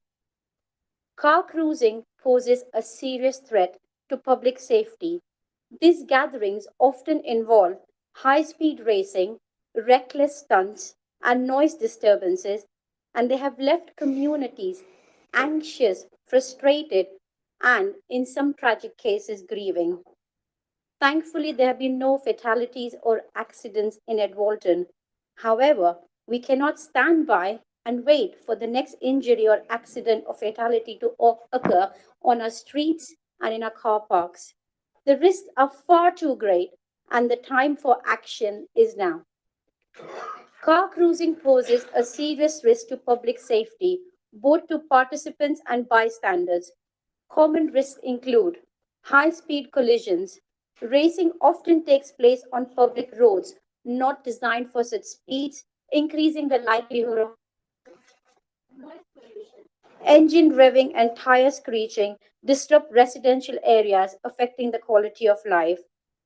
Damage to public property. Stunts and reckless driving frequently result in property damage. Casualties. Spectators and drivers alike face potential injuries or fatalities when stunts go wrong. Several tragic incidents highlight the lethal consequences of car cruising. In 2018, two young men were killed in Solihull, West Midlands, when a high-speed street race ended in a fatal crash. In 2022, a 19-year-old woman in Scunthorpe was killed after being struck by her vehicle participating in illegal car cruising. In 2019, spectators at a car meet in Stevenage suffered injuries when a driver performing a stunt lost control and crashed into the crowd. These examples underline how car cruising transforms recreational gatherings into potentially deadly events. This motion proposes a practical and effective solution, requiring organizers of car meets to notify and seek approval from the police and other relevant authorities. This simple yet powerful measure would act as a deterrent, giving law enforcement the tools they need to prevent unauthorized gatherings before they escalate into dangerous or disruptive events. It also provides clarity to attendees. If a meeting is unauthorized, they know their presence is a violation of the law and subject to dispersal or prosecution. For communities like Edwalton, West Bridgford, and Rushcliffe, where there's blend of suburban and rural areas, it may attract car cruising, and such legislation ensures that public spaces remain safe and peaceful. It also reflects the Council's commitment to protecting residents from the associated dangers. By enacting and supporting preventative measures, the 30 Council seconds. is demonstrating its proactive stance on public safety, environmental health, and property protection. By supporting this motion, we are sending a strong and unequivocal message. The safety of our residents come first. It is our role to ensure that public spaces in Rushcliffe remain safe for everyone, free from fear, noise pollution, or the dangers posed by illegal activities. I urge all councillors here to lend their full support to this motion. Together, we have an opportunity to advocate for stronger legislation that not only protects the people of Rushcliffe, but also sets a precedent for tackling this issue nationwide. Thank you. Thank you. I'll move it to discussion, starting with Councillor Gavin. Thank you.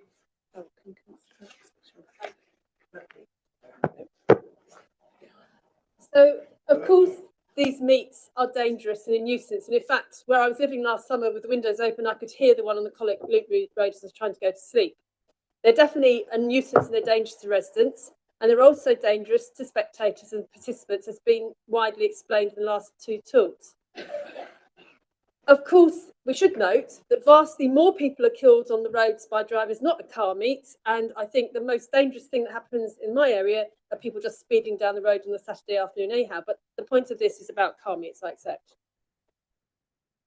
I appreciate you're the professional expert here, but I understand the police, and it has been described as illegal activity already, the police have the legal power to deal with this, including reckless driving, antisocial behaviour, permissions required to disrupt the highway already, and dispersal orders being possible. These meets often aren't ad hoc. We know where they are. We've talked about it tonight. We know there's one on the Collick Loop Road. We know there's one at the power station. And Leicester has acted to stop the car cruising in its area. The problem is the police maybe don't have the resources over the last few years to prioritise this. And this is what I think this motion should have been doing, asking our PCC to make this a priority for policing in Nottinghamshire now, because they can. Asking people to inform the police that they're going to meet, asking the people who are meeting now to inform the police that they're going to meet, I don't think that's really realistic. I think it's more useful to ask the PCC to arrange this as a local priority and engage with people to try and make them meet at safe locations. We may not like this activity, but we can't impose normality on everyone. This activity is wrong, but just sort of saying you can't do it is not going to help. The example you gave of racing between two McDonald's, effectively car orienteering, that doesn't even need a meet. You could do that, not meeting at all. It would still be extremely dangerous, but this proposed law would not stop it. What we need to do is engage with people to make sure that they can do this in a sensible way. Probably working also with the youth service at the county to reach out to young people and show them ways they can do this in an acceptable manner. And there are acceptable manners. I'm about to make a quote. We love to hear the roar of an engine, the wheels screeching, cars racing, and drivers showing off as much as you. Obviously not me. But there's a time and place for this, and the public domain is not a place. That's from UK car events, and they arrange these events in a responsible manner. We need to be reaching out to people doing this to actually help them to go and do it somewhere responsibly. So don't support this motion, because I think there's much more effective ways of dealing with this. Thank you, Councillor Garland. Anybody else wish to speak on this? Councillor Birch. Thank you, Mr. Mayor. I'll keep it brief. I support this motion. It's obviously designed to improve public safety and to empower the police to give them more tools to be able to deal with the situation. And I do think our police in this country do need all the tools they can to keep us safe. I would also like to thank Councillor Inglis for his service, actually. I was aware he was a police officer previously, but I didn't know the specifics of your role. And I know it's a very difficult role, and it's challenging to see the things you see, etc. So thank you sincerely for your service. The motion, obviously, we've heard tonight is to deal with a problem that we all know and live with. It's not just the safety aspect, it's the noise pollution, it's the littering, the graffiti and the property damage that's associated with it. It obviously causes alarm and distress to nearby residents and motorists. And the police do have challenges in enforcement. And as I say, we should give them the tools and the powers that they need to do their jobs. I agree that the current legislation is not sufficient. I do respectfully disagree with Councillor Gowland. And I do note that there will be a deterrent effect with this as well, which again makes it worthwhile. So I do fully support it and thank Councillor English for bringing it. Thank you, Councillor Birch. Councillor on, please. Thank you, Mr. Mayor. Car cruising is a constant problem in my ward, Compton Acres. We are very closely situated to A52, where car cruising takes place. Car cruising is a cause of significant concern to local residents, whom have complained multiple times. There are strong reasons as to why this motion should be supported. Firstly, car cruising causes noise disturbance for the local residents. This type of reckless and dangerous high-speed driving poses a threat to public safety. There is also a risk of littering and property damage in and around the area that occurs at some car cruising meets. The current situation is affecting the quality of life for many in the local community.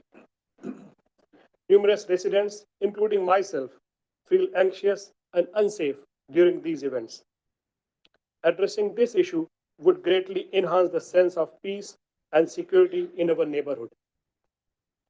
I hope everyone supports this motion and we can reduce reckless driving in our area to prevent accidents, ensure high pedestrian safety and overall community welfare.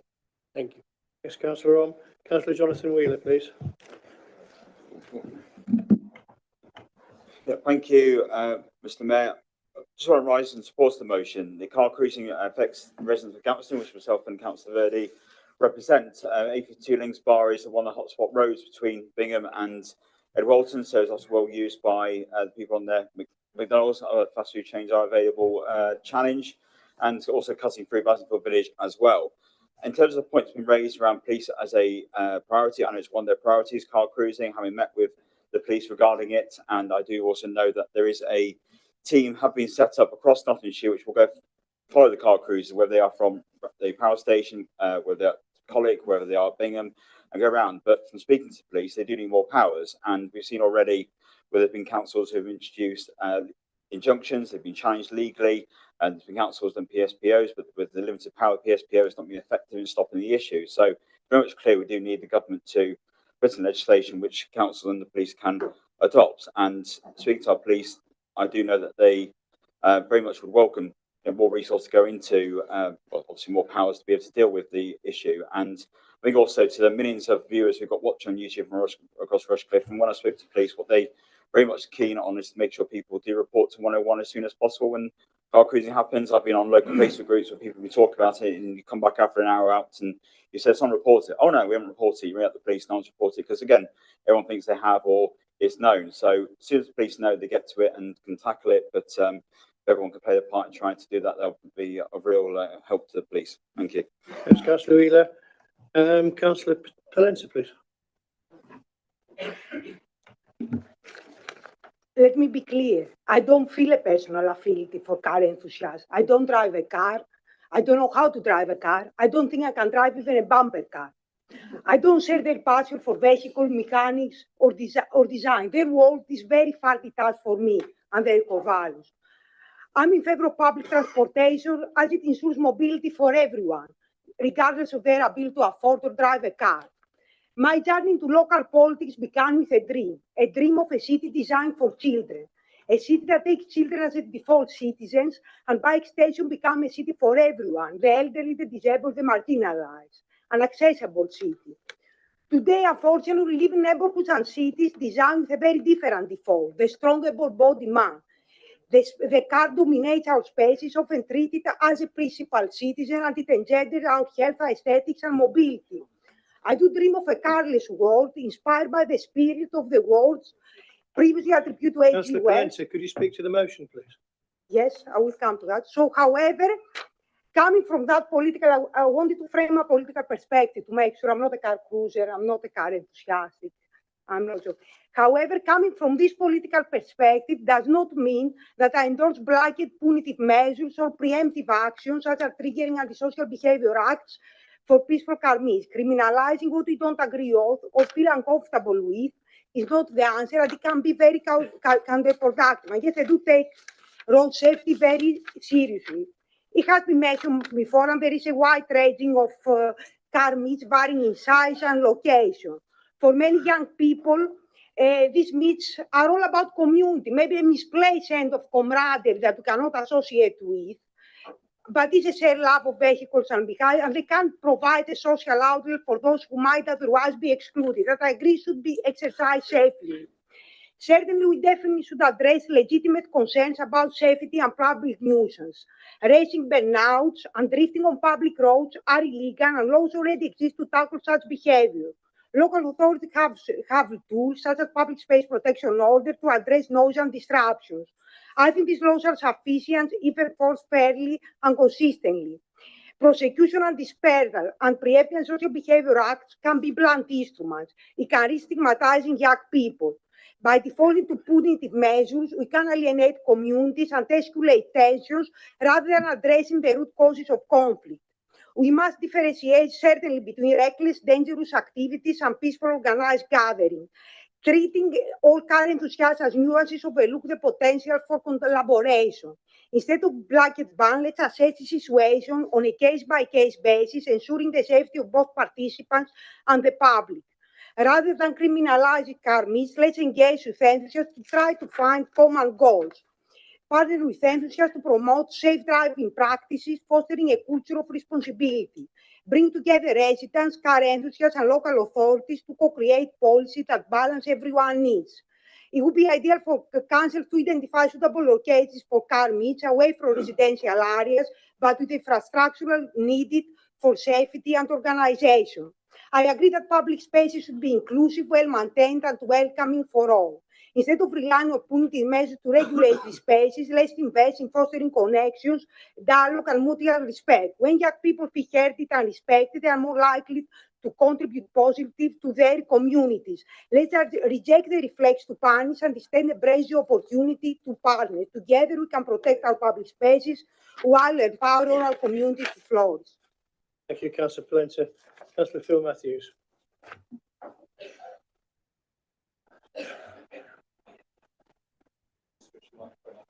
Sorry, yeah. Thank you. Thank you, Mr. Mayor.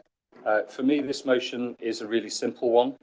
As somebody like Councillor Inglis, who spent their life and their previous career sweeping up the carnage left behind us on the roads and having to, unfortunately, tell people that their loved ones aren't coming home, this is about safety. It's not about trying to prevent those individuals who will go and carry on regardless. This is about making those people that are car enthusiasts that will go out there and will be tempted into this behaviour to do it safely.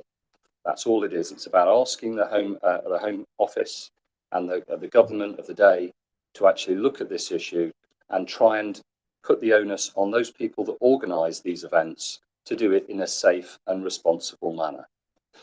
Now, I can speak from experience that these events are often organised, and this puts the onus on those organisers to take responsibility for the actions that they instigate.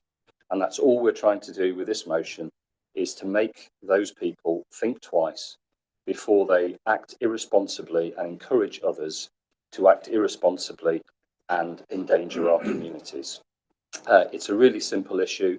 It's one that I think everybody should be able to agree on. And in my opinion, everyone should back this motion. Thank you very much. Yes, Councillor Matthews. Councillor Clark, please.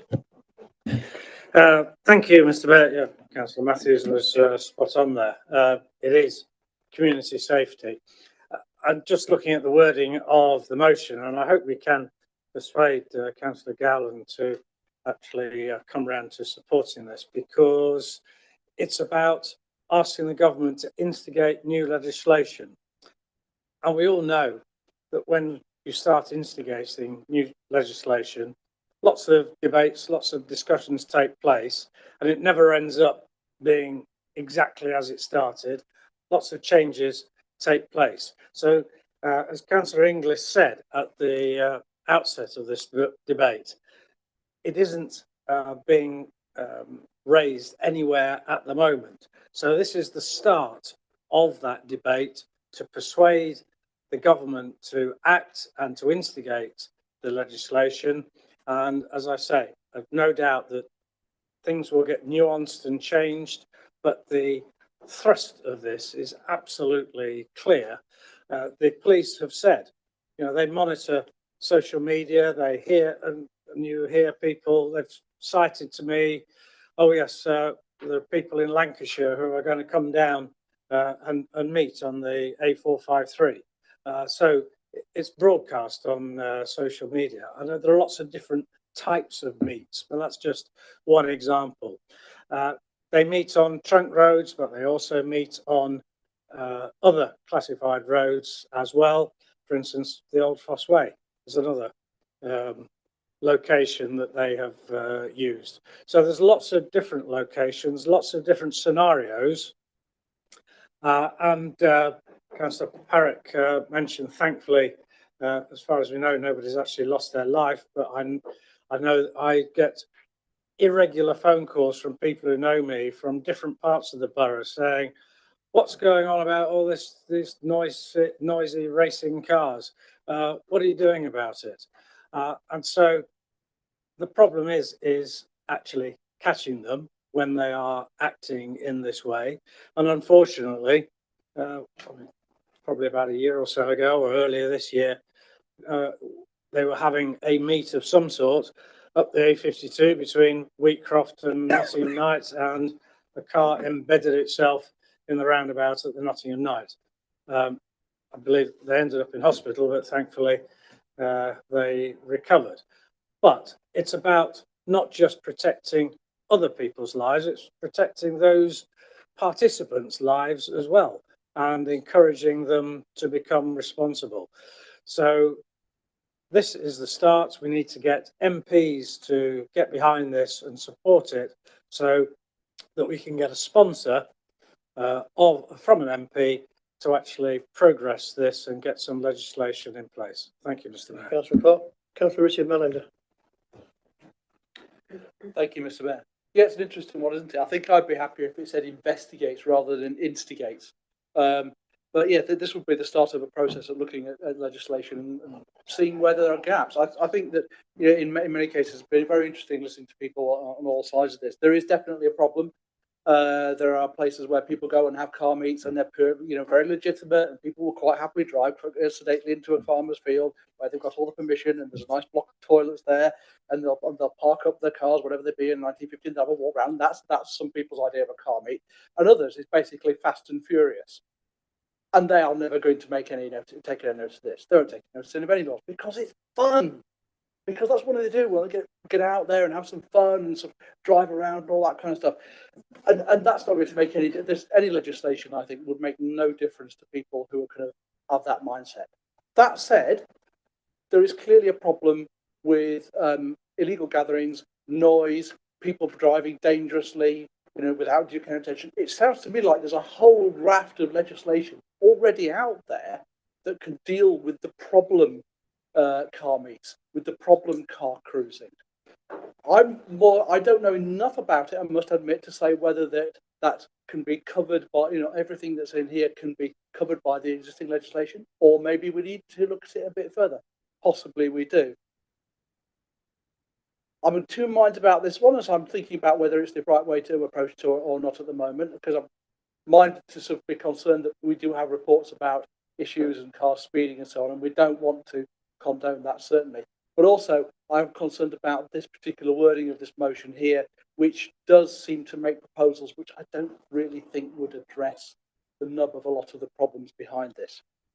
So I thank everyone very much for the debate, and I will consider how I vote and when it comes to the putting the question. Thank you. Thank you, Councillor Manager. I'm very conscious of the time. I'm going to take one more, Councillor Matthews, and then we'll go back to Councillor English. Councillor Williams. Councillor Williams, sorry. Thank you, Mr. Mayor. I won't go over all the items that have been said around safety. I think all the other councillors have kind of very articulately said around how important this is for safety of the people on the actual public roads and people like that going around. But as we've also heard, all the legislation and everything like that hasn't actually worked to prevent these. More things in time, which we don't have in order to try and prevent these, that has gone on. We all can remember that in the city centre around Broadmarsh car park being a circuit around there, and how long that took for the authorities to change and to disperse that. And that just kind of moved the problem most probably out onto the A453. And certainly around Bingham, we can hear it of an evening going on with the two roundabouts and up and down the old A46. Councillor Plenter went and asked about that the borough should go and find sites around for these meets to take place in a safe environment. Well, just over the border, we have Donington Park, where they have very many kind of meets there, track days, that kind of thing, where people can go and have the right insurance and all that type of thing, and to go round on a racetrack and actually showcase what their cars can actually do in a safe environment. Thanks, Councillor Williams. Very briefly, I'm going to go to Councillor Walker, then we'll go to Councillor English. Thank you, Mr. Mayor, for letting me have a quick word. I think the problem with this debate is we've kind of made it very binary, as if it's about safety and not safety. And I'd like to kind of draw us back into the issue of that we're trying to raise here, which is engagement with this community. And we haven't engaged. This isn't talking about engaging with that community. It's just talking about punishing them. And that's the difference. So we have actually tried to amend this as a group a little bit, but got kind of pushed back with it quite severely, where we wanted to talk more about how, as a council, we look to make this more of an engagement exercise as opposed to one that immediately assumes them all to be criminals. And so that's kind of where we're obviously absolutely for safety as a group. I would assume that would go without saying. And our kind of position with it is that, as it stands, writing to someone isn't really that strong a position at all. So just wanted to make that crystal clear. Councillor Walker. Councillor English, please. Yeah, thank you everybody for your comments, your concerns and everything. Just to address a couple of points that's been raised. It's not actually to notify the police.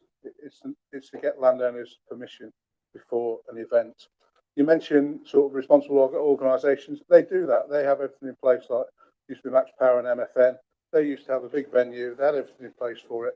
And that's what we're looking at. You know, that's what we need to do. It's not to discourage these people meeting. It's to make them meet lawfully. They do engage. I mean, in my days, we had a traffic department of 120 officers working in this area. Sorry? Okay. But you're on about engagement. What I'm saying is there's limited officers available. They do engage. There's work going on in the background for everything. And where they have ID'd people through social media, they've engaged with them people. And normally they do back out of what they're trying to organise. So yeah, it's not looking to criminalise people. It's putting a requirement for people to be law-abiding, and that was in itself will be a deterrent because they'll need to put everything in place to do that. Thank Councillor Birch for his support. There's more I can say really. I could go on for a long time with stuff, but you know, I do hope it gets everyone's support. It's a starting point for everything. You know, as I mentioned, I'm happy if we want to do a members' working group on it to take it forward. But I do think it's something that needs to go forward to government. Thank you. Thank you, Councillor English. We'll go to the vote on motion A. I won't read it out. You can see it on the board. So all those in favour, please.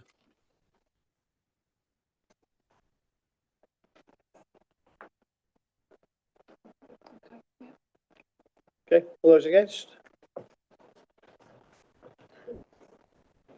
Any abstentions? I declare the motion's carried. And we're going to take a short 5-minute comfort break. Please try and keep it to 5 minutes, please.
Right, welcome back, everybody. And we'll move swiftly on to motion B, to be put by Councillor Chewings, please. Thank you, Mr. Mayor. Before I speak to the motion, I wish to move an alteration. In the section referring to the Secretary of State for Transport, we replace the Right Honourable Louise Haigh MP with Right Honourable Heidi Alexander MP to reflect the recent change, which was a little bit unexpected. Do you have a seconder for that, please? Okay. Yes, I second the change. Are we all in agreement with that? Show of hands, please. That's accepted. Councillor Chewings, if you want to speak now. Thank you, Mr. Mayor. I'm pleased to move the motion, an issue that affects each and every one of us, not to mention our residents that we serve. The appalling condition of our local roads. This shouldn't be a partisan issue. It is a community issue, an economic issue, a safety issue. For far too long, road maintenance has been underfunded by successive governments of all political persuasions, leaving us with crumbling infrastructure and the growing repair backlog that now threatens to overwhelm us. In Rushcliffe, the state of the roads has deteriorated to a level that has drawn consistent complaints from residents. As we well know, poor road surface not only damage vehicles, but also puts lives at risk. Potholes and uneven surfaces increase the likelihood of accidents while discouraging active travel like walking and cycling. It's no surprise that 73% of drivers in the RAC's latest report on motoring says roads have worsened over the last year, with 27% having suffered vehicle damage due to potholes. The Local Government Association tells us that councils face a staggering 16.3 billion road repair backlog. Meanwhile, the government's response, a mere £500 million in the autumn budget, does not even begin to scratch the surface. To put this into perspective, the cost of repairing a single pothole has risen by 22% due to inflation and material shortages.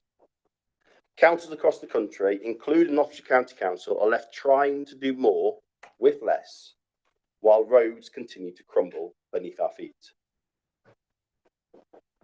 This isn't just about inconvenience, it's about priorities. When we underfund our roads, we harm local economies by making it harder to move goods and access services. We discourage tourism and investment. We make journeys longer, more costly and less safe. And let's not forget, poorly maintained roads disproportionately affect those on lower incomes who are least able to afford costly vehicle repairs.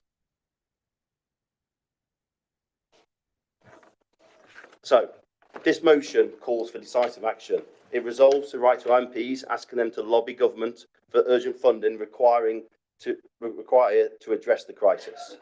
Petition the Secretary of State, the Right Honourable Heidi Alexander MP, to allocate funds to repair our roads, which are vital lifelines to our rural communities. Request comprehensive response from Nottinghamshire County Council on the deteriorating condition of our roads, including a clear plan to address the problem and any barriers preventing progress. This crisis is not new, and the underfunding has occurred under governments of all parties. But today, we have the opportunity to show leadership, to unite across political lines and to say that enough is enough.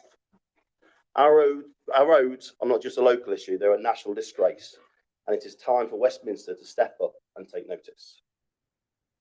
We owe it to our residents to stand firm and demand better. Let's show them that we're not prepared to accept the status quo. Let's ensure that their concerns are not just heard, but acted upon. I urge you to support this motion. Together we can send a clear message. The people of Rushcliffe deserve better roads that are safe, reliable and fit for purpose. Thank you. Thank you, Councillor Chewings.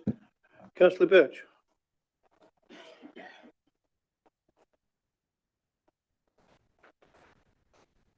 I second the motion and reserve my right to speak.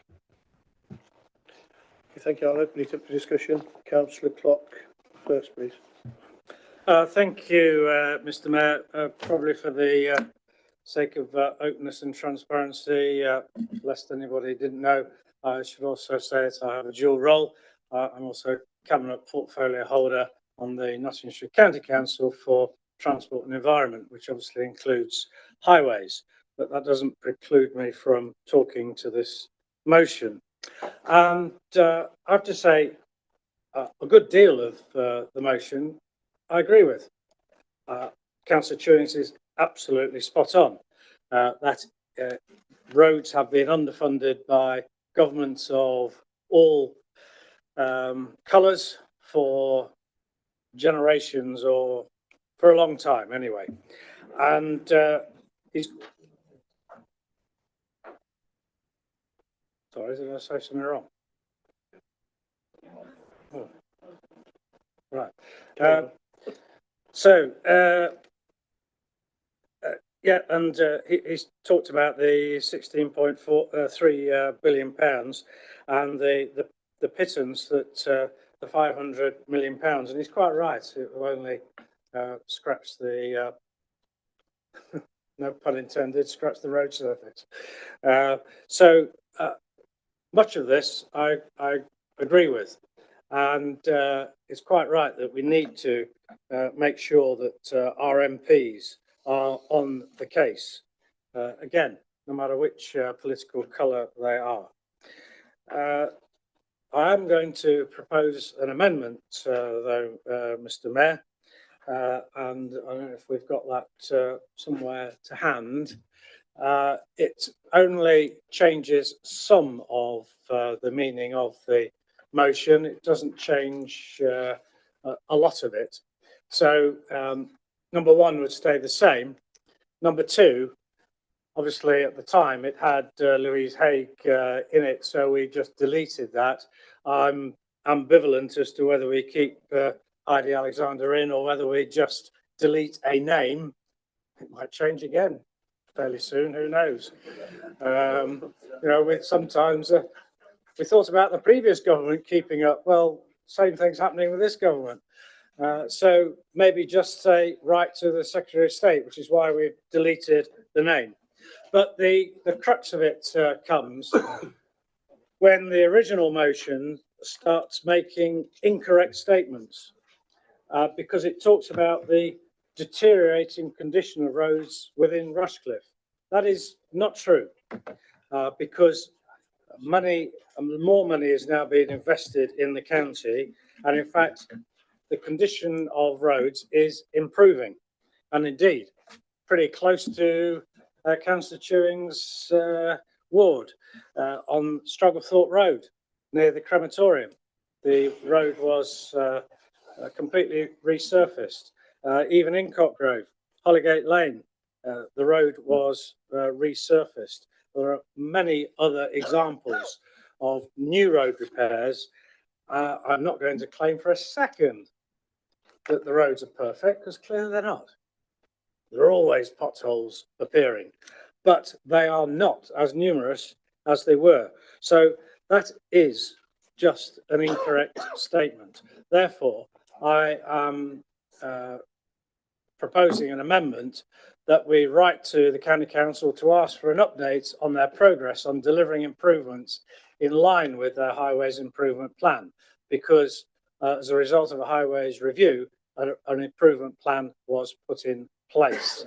And then finally, and in line with Councillor Chewing's requests and comments about government funding, the government has allocated funding to the East Midlands Mayor, Claire Ward, as well. And so it's only correct that we write to the Mayor to ask her to detail when she's going to make further funding available to the highways authorities, funding that has been allocated to her by the government. So that is the crux of my amendment, Mr. Mayor.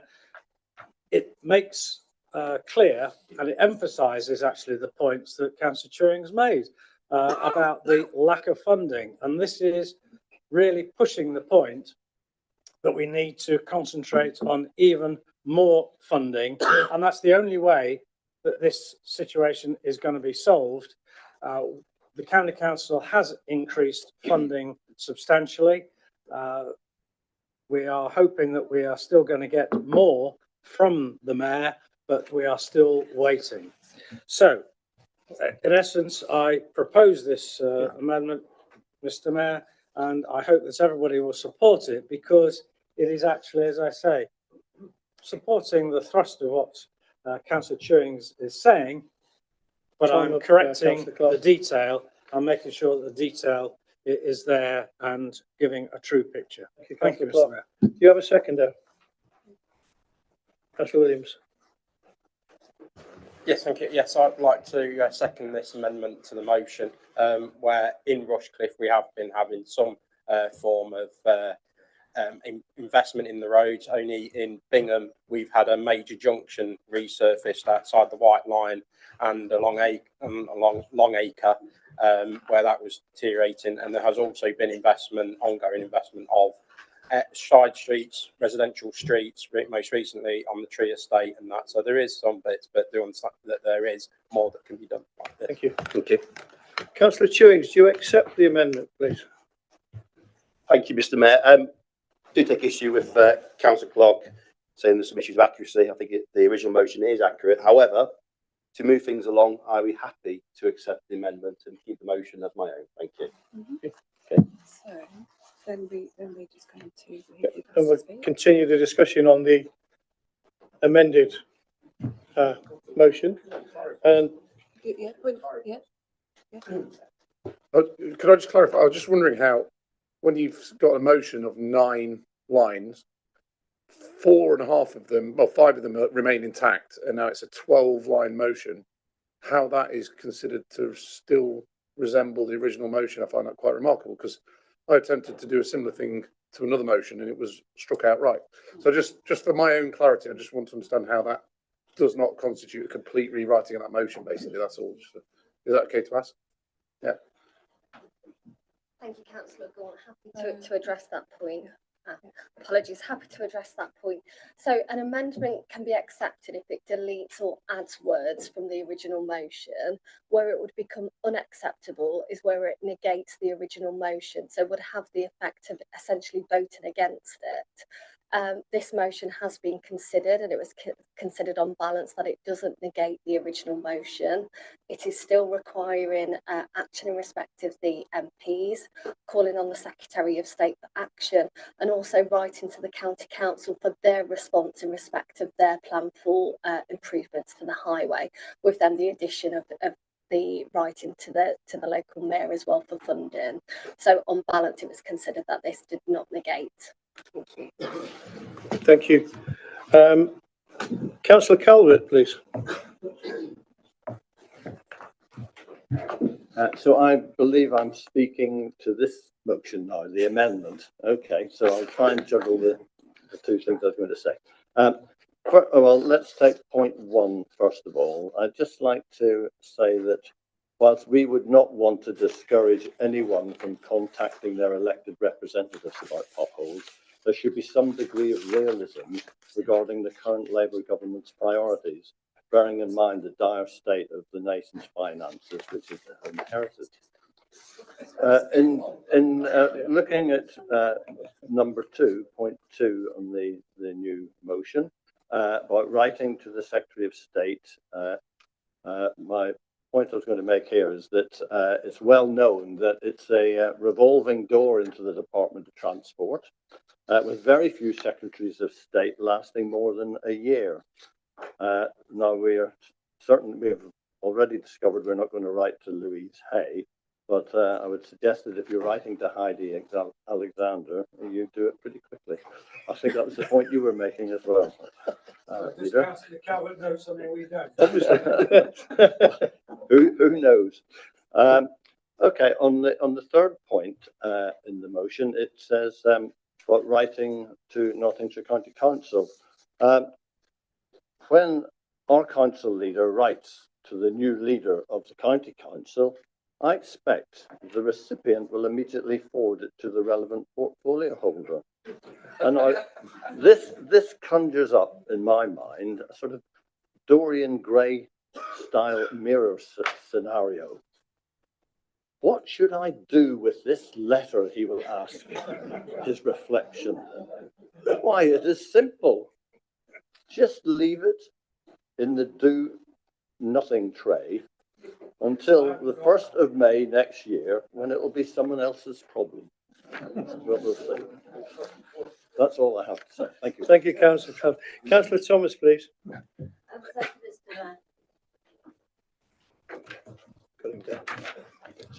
Thank you, Mr. Mayor. I was going to make the same point about the ridiculousness of Councillor Clark writing from himself to himself and worrying about what the words are. But actually, what I want to do is ask that we propose that we move to the next item of business. We take a vote and we move on. This is an important issue for all our residents, but it's not something that we have direct control over. All we're doing here is working out who we're going to whinge to. So can we just get on with the vote and get on with the rest of the business and all go home? Do you have a seconder for that, Councillor Thomas? Councillor Malinder? Yeah. I think, for the record, just like second. I think I tend to agree with you. Shall we go to the vote? You need to take a vote. Yeah, well, we've got to take a vote on the vote. Yeah. Got to take a vote on the vote. All those in favour? And then, yeah. Yeah. So it's take it to vote. Okay. And then you've got to go to Kia, right of response. Before we go to the vote, Councillor Chewing. Mr. Mayor, could I just raise a point of clarification, please? Could I just, on Councillor Calvert's point, could I just say that the person in question doesn't have a do-nothing tray, and that this allows the Highways Improvement Plan to be actually distributed and sent back to the Borough Council, so the Borough Council will actually have it on record. Thank you. Councillor Chewings, to sum up. So Only Councillor Chewings can speak before we vote. Thank you, Mr. Mayor. I'll try and keep it brief. A couple of points. I know Councillor Clark's probably got a motion he wants to get around to before the end of today. Obviously, hearing what was said, and Councillor Calvert made mention of most transport secretaries not lasting more than a year. There's been many, and I was pleased to see quite a few of them disappear, and was probably part of the movement that did so, being a proud member of the RMT. But one thing I would like to highlight is that whilst this current or previous Transport Secretary wasn't in for long, she did outlast the previous Prime Minister. So it's a point. And coming on to Strangford Road, yes, Strangford Road has recently been resurfaced. I'm so pleased to see so. However, how long did that take? How poor a state of that road was in before it was actually undertaken?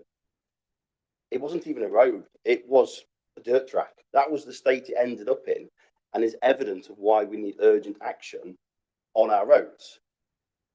It was brought forward, and it was obviously repaired this year. Can't think why not. What's happening in May next year? What election? And there's roads throughout the borough which are still in a poor state of repair. Just on my road, round the corner from me, there's a patch that has literally patchwork upon patchwork upon patchwork upon patchwork. There's more pothole fills than there is the original tarmac. And that is up and down this borough, this county. And this is why we brought this motion, to tackle it, to request funding, but also to seek information from the county, the relevant authority, of what is happening. So I ask you all today to vote for this motion, and I'll leave it with you. Thank you. Thank you, Councillor Chung. So we'll go to the vote. All those in favour, please.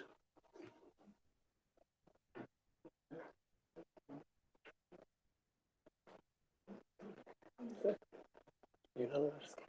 I think that's unanimous, so the motion is carried. No. Sorry, anybody against? I don't think so. Any abstentions? Any abstentions? Yeah. No, it's unanimous. Thank you. No. There is one. Councillor Thomas, abstention. I can't see you. You have to put it up higher. Hey, there you go. Right, moving on to motion C, to be put by Councillor Birch, please. Councillor Birch, motion C. Thank you, Mr. Mayor. And I would just like to put on record my disappointment of what's just transpired.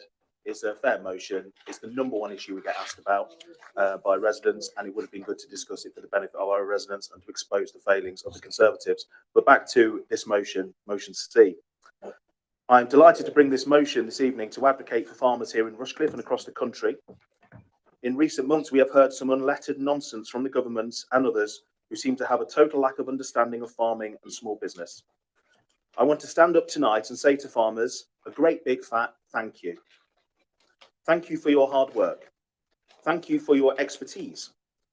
Thank you for your stewardship of the countryside. Thank you for feeding the nation. I want to stand up and say loud and proud, you are appreciated, you are valued, you are respected, and we are grateful to you. Farmers are the backbone of our rural communities, providing essential services that sustain us all. They produce the food we eat, often working long hours in physically demanding conditions. Beyond food production, farmers are stewards of our landscapes. They preserve natural habitats, support biodiversity, and maintain the green spaces that we hold dear. Their efforts in conservation and land management contribute to the sustainability of our borough for future generations. It's not just the fields and farms that benefit from their dedication. Farmers fuel our local economy. They create jobs, directly and indirectly, and their work underpins the livelihoods of many in this borough. Farming is not merely a profession, it is a way of life, deeply woven into the fabric of our rural identity. Small family farms in particular play an essential role in this story. These are not just businesses, they are traditions passed down through generations, serving as the heart of our rural communities. Beyond the economic impact, they provide social cohesion, foster resilience, and preserve cultural heritage. Farming is not an easy task. It's a very hard, high-risk, difficult profession, despite what you may hear from the chattering classes in the media. Rising operational costs, volatile market conditions, unpredictable weather patterns, and evolving regulations all create immense pressure for farmers. Every single season presents new hurdles, from managing inputs like fertilizer and fuel to navigating export markets and adapting to the changing climate. Despite these challenges, our farmers persevere, ensuring food security for our borough and beyond. They work tirelessly to provide affordable and sustainable food supplies, a critical service often taken for granted, but which deserves our utmost respect. This motion affirms what we all know. Farmers deserve recognition, respect, and support. They are not just contributors to the local economy, they are custodians of our heritage and guardians of our future. In particular, I want to highlight the inclusion of agroforestry partnerships in this motion. This forward-thinking initiative not only supports farmers, but addresses broader concerns about sustainability and carbon emissions. By blending agriculture with forestry, we can create win-win solutions, improving soil health, increasing biodiversity, and offering farmers new income streams whilst contributing to our council's climate targets. So moving on to the practical steps in the motion. Number one, we want to formally declare our gratitude to Rushcliffe's farming community, and I've already done so. I do hope others will echo those sentiments. Ensure, where possible, that food and drink at council organised events is sourced from local farms. We would do that in the following ways. Draft and adopt a policy framework that prioritises the use of local food and drink suppliers for events. This policy could include measurable goals, such as percentage of food sourced locally. This would improve sustainability and by using local producers and support the local economy. We could also engage with local farmers and suppliers to create a database or directory of local farms, food producers and suppliers in the borough and surrounding areas for the same reasons. We could even host a networking event for the purpose. And finally, point 3, commission a feasibility study of agroforestry partnerships with local farmers, which will help local farms while simultaneously helping council offset carbon emissions. Again, this is quite topical, and it's something I personally espouse. I think it's far more sensible and logical to follow this approach than to spaff 1.5. In fact, I'll check myself there. I'm not sure if I'm speaking to something that I shouldn't be speaking about. I do beg your pardon. Am I? No, the officers have given the green light, so I'm going to keep going. Stick to the motion, please, Councillor. It's not confidential. That's what I'm getting at. No, great. Yeah. So 1.5 million, up to 1.5 million pounds on carbon emissions. Yes, that's what I've inquired about. I do apologise. Can you stick to the motion, please? It's an exempt item he's referring to, so we can't mention. No, we can't. Yeah, it's an exempt item, so we can't. Pardon. Yes, sorry, that's what I was clarifying. I think it was in cabinet minutes. Is that okay? Thank you. So up to 1.5 million is what we're proposing spending on mitigating carbon change. There are far cheaper, less expensive solutions to the taxpayer. Not only by engaging with farms, with agroforestry schemes, will it meet those targets, it will save the taxpayer a lot of money. And it's really something I do encourage this council looks at. And we could obviously undergo a feasibility study on that.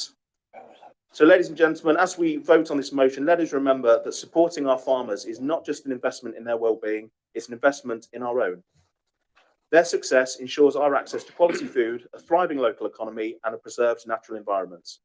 By declaring our gratitude today and committing to meaningful actions, we not only honour the legacy of farming, but lay the foundation for a partnership that will sustain Rushcliffe for generations to come.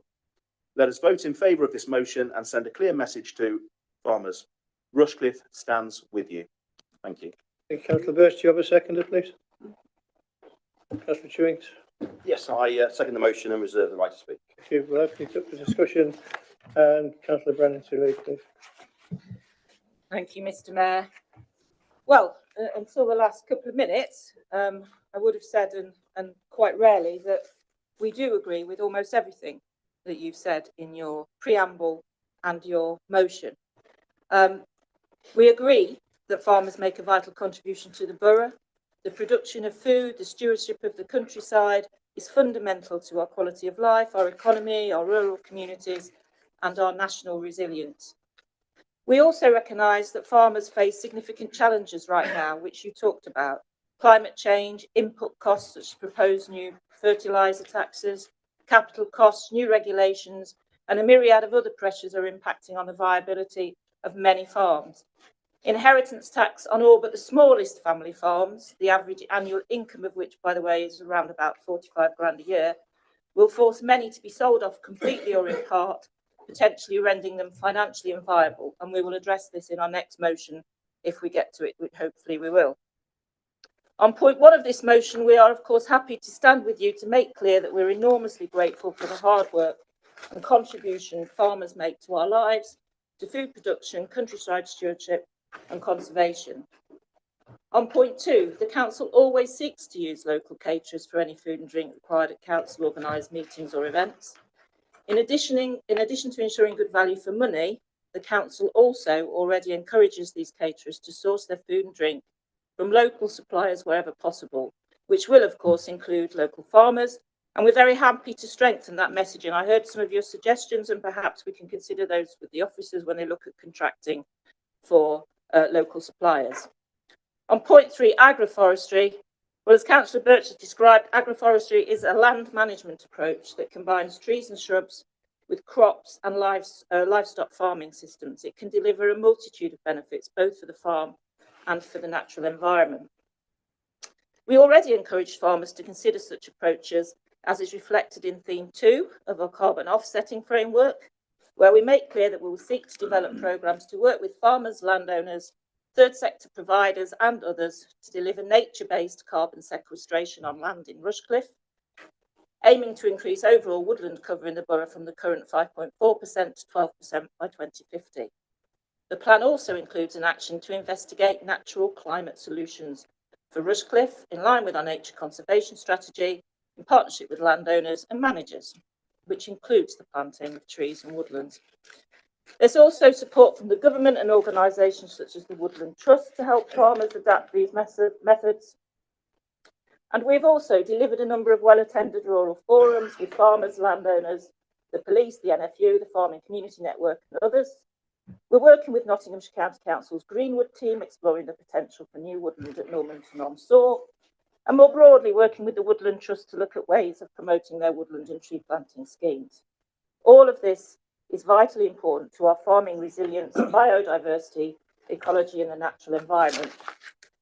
We do not consider, therefore, that a feasibility study, a further feasibility study, as described in this motion, would add materially to the body of work we're already undertaking.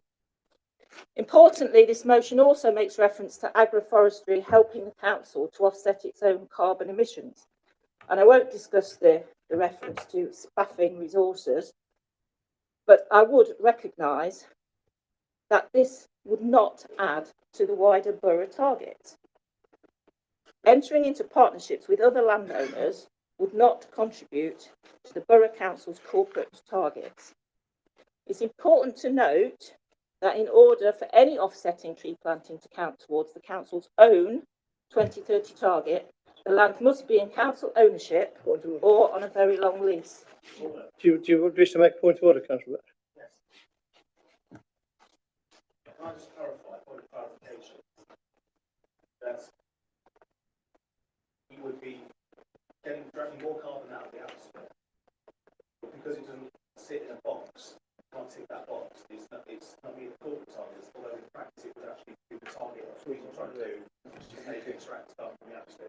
Just confirm that's what you just said. Is that fair summary? Sorry, Mr. Mayor, is that a point of order? Yes, I think so. Point of clarification. Point of clarification, yeah. In order to offset, yes, it would take carbon out of the air. That is exactly what I said.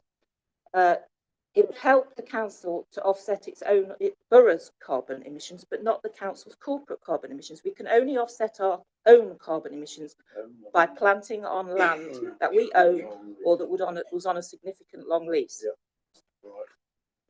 Right. So it's important to note that in order for any offsetting tree planting to count towards the council's own 2030 target, the land must be in council ownership or on a very long lease. This motion will not address this or do anything to help us deliver our corporate targets.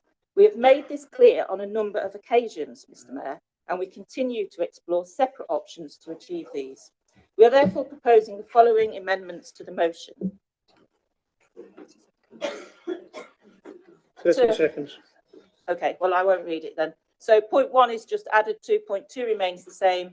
And point 3, encourage local farmers to consider agroforestry options to improve the long-term resilience of farm businesses, as well as improving biodiversity and carbon capture across the borough. You have a seconder for the amendments, Councillor Brennan? You have a seconder? Yeah, That's I'm happy to second the amendment and reserve my right to speak. Just wait for Councillor Birch. Councillor Birch, do you accept the amendment, please? Give you a few minutes to consider it. You accept that?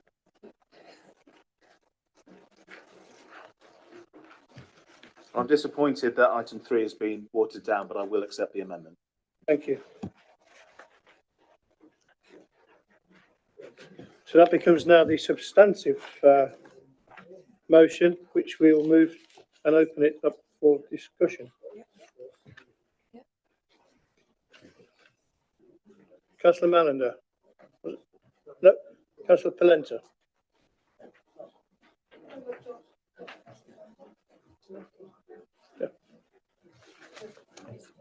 For the amendment, okay. At the heart of our rural economy are small farmers, tenant farmers, and agricultural workers, families working tirelessly to put food on our tables. Farmers are not a homogeneous group. They range from wealthy landowners and agribusiness to tenant farmers and smallholders who own no land. Many small farmers are on a knife edge, pressured by falling livestock prices, soaring land costs, and the impact of climate change. They do face mounting challenges, unfair prices from supermarkets, rising costs, volatile markets, and policies that prioritize corporate profit over people and the planet. Brexit has compounded this pressure with reduced subsidies, increased tariffs, and insufficient support for green measures to decarbonize agriculture. For too long, our food system has been dominated by distant corporations extracting wealth from communities while neglecting the people who grow, harvest, and care for the land. Small farmers are squeezed between banks that charge high interest rates for loans needed to compete, supermarkets that drive prices down to boost their mega profits. Meanwhile, agribusiness exploiting economies of scale, pushing small farmers farther to the margin. There is an alternative. We can bring farming system rooted in community wealth building, sustainable agriculture, and economic democracy. We should embrace models like the Preston model, prioritize local procurement to redirect council spending to local farmers and cooperatives. All our anchor institutions should create fair and sustainable supply chain. And yes, I agree with the motion that school, hospital, and council office and all premises serve meals sourced from nearby farms. We should as well reform land ownership, tackle skyrocketing land prices, prioritize community land trusts and cooperative ownership. Ensure land stays in agricultural use, not sold for speculative profits or luxury developments. We should encourage voluntary cooperatives where farmers share resources and benefit for economies of scale, and support agroforestry and sustainable practices that enhance biodiversity, conserve soil, and improve resilience to climate change. We need to challenge supermarket monopolies and unfair trade practices that squeeze farmers. We should ensure fair prices for both farmers and consumers to break the cycle of corporate exploitation. This is not just about economics, it's about justice. Small farmers, tenant farmers, and agricultural workers feed us, nurture the land, and sustain vibrant communities. They are the backbone of our rural economy, not the billionaires investors who exploit land for tax breaks. In every level of government, we should invest in training and education for young farmers, providing financial backing, ensure public service like land management and food production to serve the common good, and to make sure that crafting policies that ensure green measures such as rewilding, reducing chemical fertilizers, and improving animal welfare are farmer-led and community-driven. Climate change is already shaping what we grow and eat.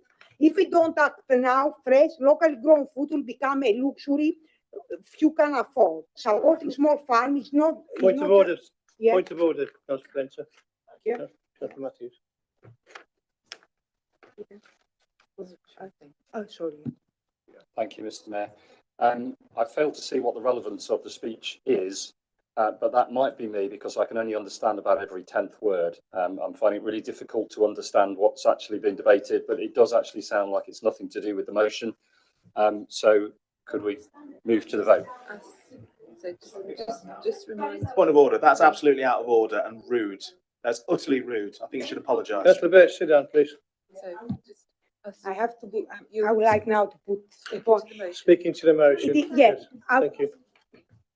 My understanding was a generic motion. It talks about farming, and I wanted to adopt a holistic approach. Please carry on. I do want, though, to do condemn linguaphobia in this chamber. If we're talking about the Quality Act, the Quality Impact Assessment, we shouldn't use terminology that is linguaphobic, and all of us have different personal styles of talking. Well, I'm going to just summarize, and I do agree that our farmers deserve dignity and support, that all families should have access to affordable, sustainable food, and that our food system should reflect the values of solidarity and sustainability and shared prosperity. By supporting small farmers, agricultural workers, and alternative models of ownership, we are not just growing food, we are growing hope, resilience, and a fairer world for all of us, and we are going to support this motion. Thank you, Councillor Plenty. Councillor Grocott, please. Thank you, Mr. Mayor. I support this motion as well entirely. I'm not going to repeat what's been said about the importance of farmers, but recognising that they have a really important role, not just economically, but as custodians of the countryside, and just helping to preserve traditional rural ways of life as well. I really agree with the second point as well. This where possible bit, I do think it has been weakened a little bit. I think councils can do a lot more around their own local procurement and where we source food from, and it can be more than encourage and where possible. We can. Points of clarification, Mr. Mayor. Sorry. Yeah. Councillor Grocott, I think, just inferred that item number 2 has been weakened. There's been no change to the wording. It's exactly as the original. Yeah. Okay. Thank you. Well, that's I accept that it hasn't been changed, but I would point out that the Borough Council can be stronger on this issue in general. It's something that we could look at, not just where we source our food, but how we do all procurement as well. Those of you who are on Growth and Development Scrutiny Committee will know that there's a report by the Environment Agency that I like to bring up all the time, which is called Adaptive Investment for Growth. It's a 2023 report. You certainly know about it, Kath, because you've seen me talk about it plenty of times. I will make the point again. I welcome all the initiatives that Councillor Brennan's talked about and the targets that the Borough Council set. But I would specifically like to see and how that will address some of the poor scores that the Borough Council achieves within that report. And I will talk about one particular one because it relates very much to the third point here around agroforestry. Rushcliffe scores the lowest of all boroughs in Derbyshire and Nottinghamshire, all local authority areas, as I should say, including the cities, for plants and wildlife. Now, the analysis of why we scored this low, it has been made that all the other larger rural boroughs, because we're a larger borough as well, contain some sort of land, whether it's upland in Derbyshire, whether it's the Dukeries in Bassetlaw, whether it's Sherwood Forest in Newark and Sherwood, that allows a greater level of biodiversity. And thus, we are the victims of circumstance. I did then ask a question, well, how do we compare then to Lincolnshire boroughs that are more like us, with flatter arable land? You know, how do we compare to South Kesteven? How do we compare to Melton? How do we compare to these places? I haven't seen any analysis to that effect as of yet. And I would really like to see further details of how we're going to address some of those poor scores, particularly plants and wildlife. So this item 3 here is particularly welcome in this motion because achieving that biodiversity, returning the borough to something where, you know, what natural life can thrive is an extremely important goal. So while I welcome those targets and I welcome those initiatives, I would really like to see at future strategy, future discussions, both here and at scrutiny and at strategic growth board, of how we are going to address that. We pride ourselves in Rushcliffe on achieving ranking high in lots of tables, lots of scores, and we do for lots of deprivation, income, etc., etc. So where we rank low, and this is one where we have been ranked low by the Environment Agency. It's not some plank. It's not some you know, some cowboys. It's a proper recognised government department. We need to address it. Okay. Thank you. Just a moment. Councillor Walker. Just ask a question. Yeah. Could I just ask for a temporary adjournment, please? Thank you. Of For what reason? For the item to another meeting, or are you asking for a recess? Time out. Yes, yes, yeah. Thank you. Can I have that For what second? reason, Councillor Walker, could you explain yourself? Is it necessary that I explain Leave the room. myself? Yeah. Just leave the Could I room. just Just- leave for 2 Yeah, minutes? do you want everybody else to break? Yes, if that would be okay, please. Thank you. For what reason? Yes. Do you wish to discuss something? I just want to give one of my councillors. There's a second. You seconder. Got a seconder for that? Okay, I'll give you 1 minute then.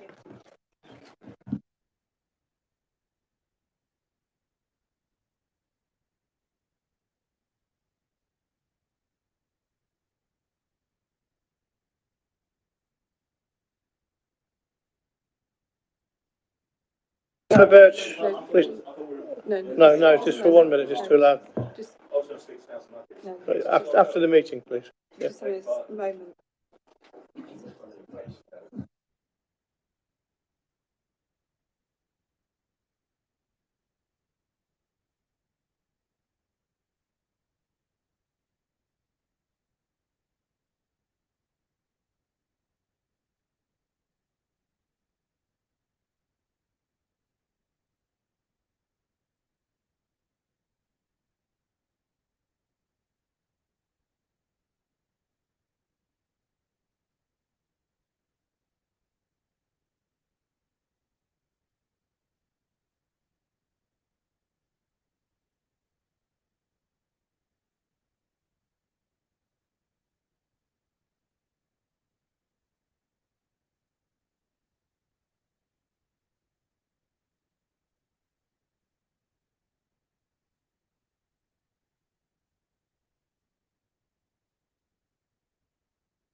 Okay, we'll carry on with Councillor Gaunt, please. Councillor Gaunt. On the motion, please. Yeah, thank you. Yeah, of course. Yeah. That's on the amendment. Oh, the amendment, yeah. The substantial amendment. Substantial amendment. The amended. Carry Mr. on. Mayor, just to clarify, it is the amended motion. Yes, Amended okay. motion. Well, for clarity, it's the amended motion I'll be speaking on. So all I wanted to ask, I can understand why with point 3 you've taken commission a feasibility study out, because obviously a feasibility study is going to cost money, it's not in the budget, etc., etc. Very reasonable thing to suggest. But what I find a little bit bizarre about this is you already say point 2 is done, do that, okay? Is this just a motion to thank farmers? Because do we really need a motion just to thank farmers? Because if you go look at the rest of it, the third point just says now, it literally just says encourage local farmers to consider agroforestry options. So I'm just wondering if someone out there could tell me what you're going to do. You're going to knock on some farmhouses' doors, or are you going to send some pamphlets out? You're going to go to television? What are we going to do to encourage local farmers? Because at the moment it just seems like it's a motion that does nothing. Yeah. Yeah, point of information. I don't know whether it was intentional, but while you were making all those comments, you were looking over here, asking us about the motion. It's actually Councillor Birch's motion, talking about farmers. So to look over to asking us the question is not strictly accurate. Thank you, Councillor Clark. Yeah, sorry. The only reason I'm doing that is because all of the things I'm talking about are the things that you've put into the amended motion. Like, so I can talk to you. Do you want a feasibility study? I presume that would be a good idea. Like, it doesn't make any sense for me to talk to councillor about that because Councillor, what is your point of order, Councillor? Yes, I do want to thank farmers. That is the sole primary driver of this motion. Right. I'll speak to your comments in my response and my closing comments. Yeah, so I don't know who to look at now because I'm talking about. I just wanted clarification from somebody. Yeah, have a look at it. Thank you. Talk to them there, right? Okay, just to understand, because we're not going to do a feasibility study that's actually an action point to do something. All we're going to do is encourage local farmers. And I just wondered whether that's going to happen at a market, farmers market, have a chat when we're getting a burger, or is it going to be letters sent out? I just don't understand what we're actually doing with this motion. So to me, it doesn't make any sense. So of course I'll vote for it because we all really do actually want to give gratitude to our Rushcliffe farmers, which I will pick up on if we ever get to that next motion. But I just don't understand what this is about. So I wanted some clarification from whoever it is, because I don't know. The red bits I thought were you guys, but they're now his, and I don't know. Hopefully, Councillor Birch, when we get there, we'll explain it. Councillor Matthews, I've got you down to speak. No. No, okay. No. Was it Councillor Williams? Councillor Williams. It's just on that point that Councillor Gaunt just made about what we could actually do. One of the things in community scrutiny is around the carbon management plan. One of those is how we actually influence people within the borough. So what we actually do as a borough, but then also our residents and farmers being one of them. So maybe that's something for when we look at the next carbon management plan and how we go about that, that could be included in there. Thank you, Councillor Williams. Councillor Mallender. Thank you, Mr. Mayor. I just want, we support this obviously, but I think as far as there was a question raised, I mean, I don't want to answer for others, but where the words "where possible" referring to food and drink. I know that that Rushcliffe do try and do that. I know that sort of at events they have sort of local wines even and things like that. But also, obviously, you're not going to be able to get, I presume the "where possible" is referring to give people the benefit of the doubt that coffee, for instance, is not going to come from local farms. Not yet. But obviously you could have it roasted locally. There are companies that do local roasting, so there you go. Because you can still support that. And the last point, I mean, it just mentions agroforestry. I don't know whether that you could be a bit more open with the last part of the last phrase, which says, as well as improving biodiversity and carbon capture, to have that not just referring to agroforestry, but I hope to other things as well, like replacing hedgerows where they've been removed, for instance, encouraging wildlife by having a greater space between where crops are planted and the hedgerow itself. So these are of massive benefits and also help to stop increasing carbon dioxide by the use of pesticides and so on, and increase biodiversity. Because if you've got the insects around the edge of your field, then you're encouraging the sort that might help remove the pests rather than having to spray pesticides all the time, which is of course a carbon use. So yeah, we'll support this, and I just wanted to say that it should really go wider than just agroforestry. Rewilding, using the blue infrastructure, all those kind of things are beneficial to both farmers and everyone else. Thank you. Thank you. Nobody else wishes? Councillor Clark. Thank you, Mr. Mayor. Can I propose that we extend the meeting past the 10 o'clock to, according to the Constitution, to 10:30, please? You have a seconder? Yeah. So we put to the vote. Can I just have a clarification? Sorry, you go. All those in favour? Well, no, I thought it was you had to have made that vote by 9:45. Does that change, is it, or is that 4:10? 4:10? Okay, Okay, interesting. So we'll put that to the vote. All those in favour? Can I make a point? Do you want to speak to you? Yeah. Can I make a point about that? This extension of meetings thing is getting a little bit out of hand. So I'd like to make a couple of points about that, because I think we're going to vote against that. Because we've got staff that would like to go home. Many of us work in the morning. This is getting way too late for people who have to work. For me and the staff included, and the gentleman waiting to clear this room. A lot of what we're talking about aren't issues that affect this borough. We're talking about 2 motions just to say, well, 3 of them are just to write to people, and 1 is kind of declaring our love for something. None of this is going to make actual changes to the people who live here and the residents of this, not actual changes on the ground. And 2 are from the people in charge, which I don't understand why you don't just go and do it. If you want these things doing, you are in charge. Go and do it. It doesn't need to come to full council as a motion. That is the benefit of being in charge. I do, however, have a theory as to why this is happening, and I think it has to do with the scrutiny process and the inability for us to properly scrutinise things at a lower level. Thank you. Thank you for your comments, but I've still got to go to the vote. All those in favour to extend the meeting, please.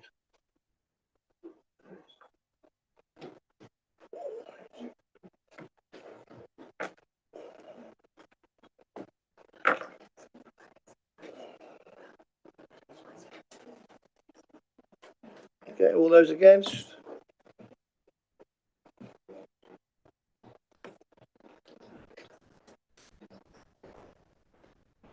Any abstentions? It's extended. We're extending. Councillor Chewings, you reserve the right to speak on the motion. Thank you, Mr. Mayor. Just pull up my notes. Keep it brief, please. I've got 5 minutes, haven't I? Thank you. That's brief enough. We've extended the meeting now, so. I mean, obviously, we brought this motion to show gratitude to our farmers, which we stand by. Obviously, was disappointed to see the amendments, but obviously, didn't want to give up the motion, so obviously went along with that. But we have watered down this motion. I hear Councillor Gaunt's concerns around what is in that motion. And quite right, Councillor Clark pointed out, it is our motion, but as amended by what came across from the other side. I do believe it has been watered down. I'd like to see it stay as it was, but we are where we are. Produce. I think Rushcliffe is a great farming community, great produce. Certainly like a bit of Stilton from Crockwell Bishop. There are other Stilton providers available in Rushcliffe, Cobson Bassett being one of them, and many farm shops, hawkers, etc. And I would be liking to see those produce available at our events. And so I do ask that we do look for that in the future, and we do encourage it even more. I do ask everyone to vote for this motion. So thank you. Councillor Birch. Thank you, Mr. Mayor. Thank you, everybody, for your comments, or most of them. Most of your comments were well intentioned. I have obviously accepted the amendment, and the thrust of the motion is maintained. And the main reason, to answer Councillor Gaunt's point, which is a fair question, what is the point of this? Well, the reason I brought this is to advocate for farmers, because they are feeling attacked. They're feeling attacked in the media, certain quarters of the media certainly. They're feeling attacked from the chattering classes. They're feeling attacked by the government, and it's purely designed to formally declare, in the form of, presumably, once the motion, if the motion is passed, an official press release from this council, which will hopefully find its way into the ears of the farming community. So that is the purpose of the motion. I was disappointed with the watering down of item 3. I do think agroforestry is a great option for us, and it is something we should explore. Obviously, it's not just. We're keeping you awake, Councillor Thomas. The benefits of it are not just for carbon capture; it is actually to the local farmers as well. The trees do obviously help the soil; they're good windbreaks, and they're good for pollinators as well. So it does help us meet our climate targets, and it does also help the local farmers as well. I do find it very, very, very annoying that the way this council measures carbon capture is specifically on land it owns. That to me is absurd, and I know it's not your fault, that's just the system that you're operating within, but to me it's absurd. It's irrelevant. Carbon doesn't care where it's captured from. Global warming doesn't care. Climate change doesn't care. What matters is dragging the carbon out of the atmosphere and sequestering it. So that was very odd. And to answer a couple of councillors' points on item 2, the language says where possible, and that is exactly as Councillor Mallender said. That's because there are things in this borough we can't source. Coffee being a very good example. So that's why it is there. And I do hope, although it's not specifically worded in the motion, I do hope that we can look into ways of measuring and improving how we source and deliver local produce at events. I think it is important for the local economy, and I do hope in good faith we can take that forward. So I would like to just make the point that I heard every word Councillor Polenta said, and I do value her input to this council and her passion. I think is wonderful and should be commended. And I do hope that you can vote for this motion. Thank you. Thank you, Councillor Birch. So we'll go Councillor Matthews. Just as a point of clarity, Mr. Mayor, sorry, I just formally like to apologise if I've upset Councillor Polenta. I'd like to apologise. The point I was trying to make was that I was finding it incredibly difficult to understand what she was saying, and I wanted her to be understood. I was trying to express the fact that I was having real difficulty in understanding what she was trying to get across. But what I could understand, I didn't think was relevant at the time. So I apologise if I've caused offence. Thank you very much for that. We'll go straight to the vote. All those in favour, please.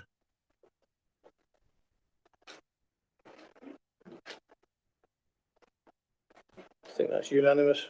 Thank you. Quickly moving on to the final motion to be put by Councillor Clark. Thank you, Mr. Mayor. And yes, this is another motion about farming. Oh, just one point. Councillor Walker and Councillor Birch have got to leave the room. We've got an interest in this one.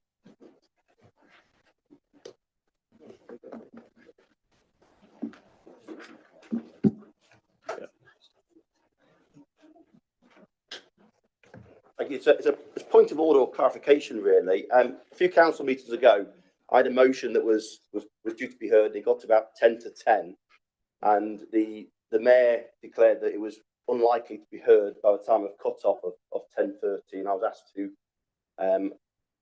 leave it till the next meeting and accept that, and that was the determination. We are now at 2 minutes past 10. Our motions at least normally take about 40 minutes to be debated. I can't see how we can move forward and get this dealt with by 10:30. The motion is not time related. You've made your point, Councillor Chewings. I take what you're saying. we'll try and keep the speeches down to the minimum, so we'll get the business For done. clarity, then next time when it comes to 10 o'clock, my motion won't be passed the next meeting. I feel like I'm being treated a bit unfairly. Monitoring officer is going to answer you. Thank you, Mayor. I just wanted to confirm that in order to agree to shorten the speeches, that would require a proposer, a seconder, and it would need to be voted on by the council. So I don't know if anybody would want to do that. It was just a suggestion. So it was to clarify. Yeah. Councillor Plant. This is real.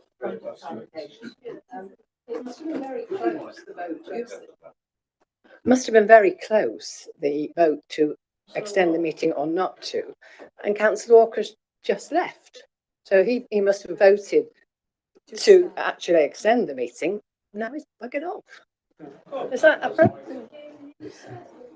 Mr. Mayor, just to confirm, the two councillors who have left the meeting because they've declared an interest, so they're not allowed to remain whilst this item is discussed. They will be invited back into the room after that. I'm not doing it. He has taken his bag. Okay, he's not coming back. Okay. Maybe he's got his lunch in there. I don't know. Right, Mr. Mayor, this motion is about farming, as the previous one, and that's the end of the similarity, because the previous one was about planting trees. This has got nothing to do with that. This is about inheritance tax, and in view of the fact that time is late, I think people understand the thrust of the motion because the borough is home to many farming families, and the recent budget by the Chancellor of the Exchequer was clearly an attack on family farms because to impose inheritance tax is quite unjust. This was clearly, and where I do agree, if people like James Dyson, etc., are buying land to avoid paying inheritance tax, that's one thing. But it's quite a separate issue when we're dealing with family farms.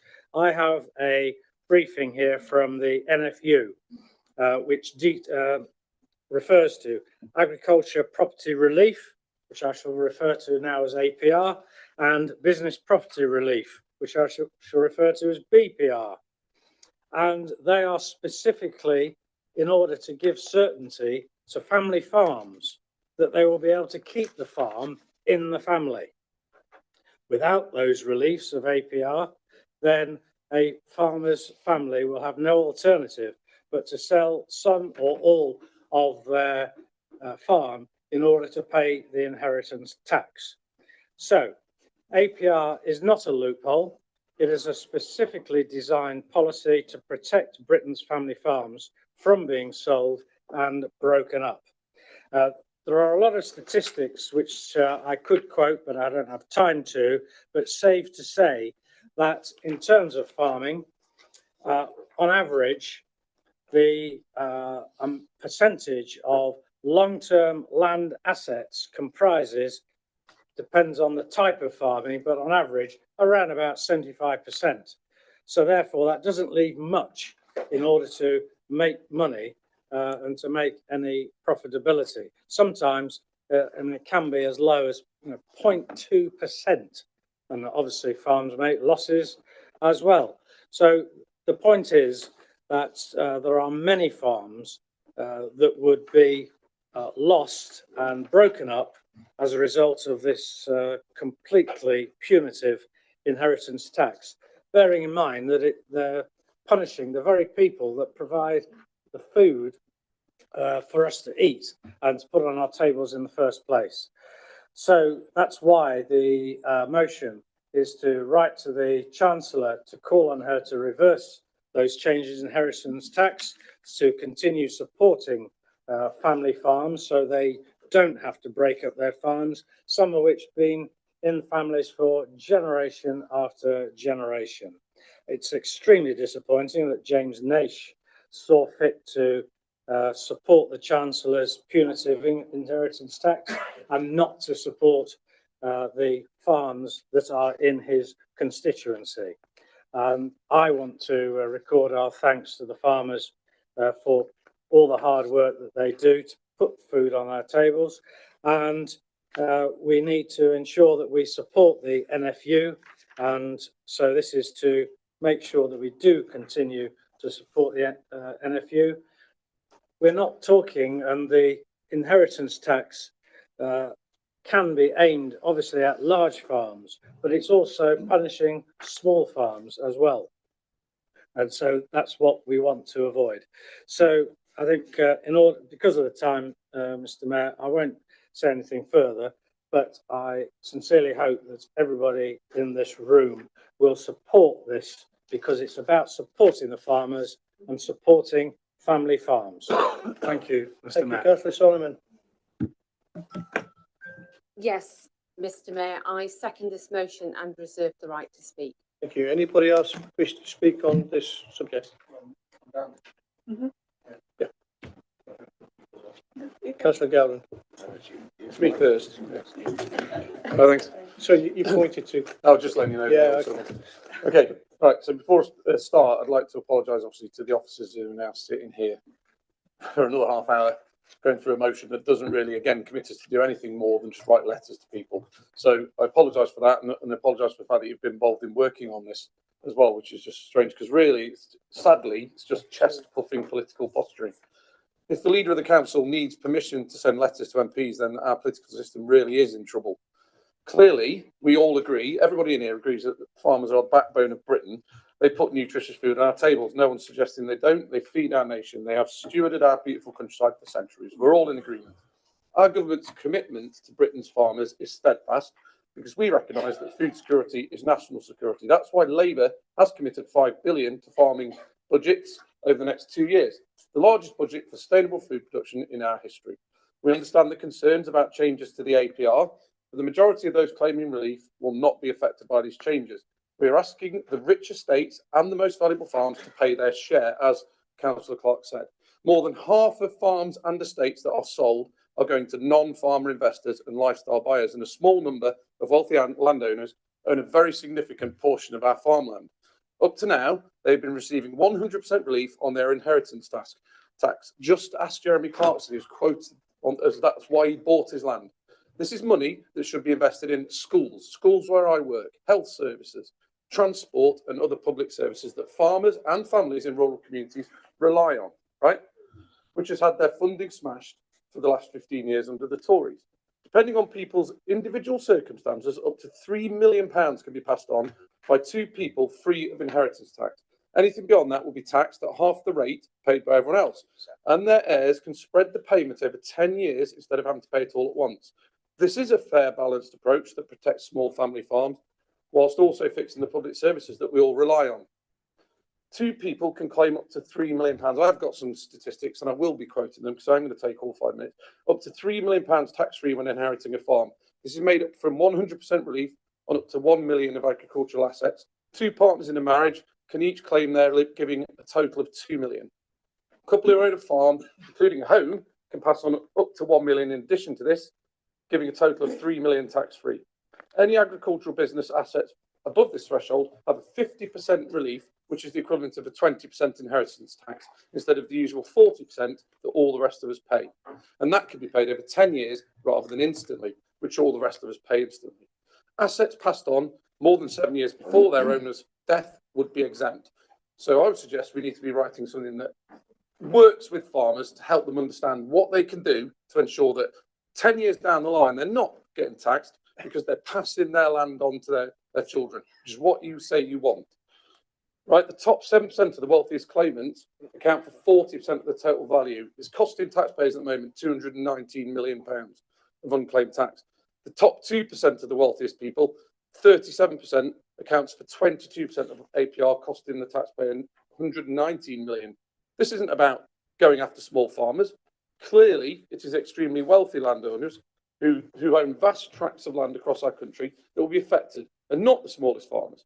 A better motion would have called for action that reaches out to the local farm community and establishes which families are likely to be affected, and then which will be likely to be affected severely by this, and then work to support them. The last thing needed is yet more misinformation injected into this issue that causes unnecessary stress and upset. I did try to amend this motion, but apparently changing substantial parts of it is not allowed. So I couldn't do it because I would have added some of these points to make it better. But I wasn't allowed to because I didn't want all this fluff that is just unnecessary in there, because we cannot support that. So it wasn't possible, right? Supporting British farmers and boosting the nation's food security are key priorities for this government. We've announced these things: £5 billion for the farming budget over the next 2 years, as I said before, with the largest ever amount directed at sustainable food production and nature's recovery in our country's history, and the sustainable farming incentive, countryside stewardship, higher tier, and landscape recovery are all continuing. 60 million through the Farming Recovery Fund. Sorry? 30 seconds. Okay, 208 million in addition to the farming budget to save the collapse of defence against disease threat. We've got the government,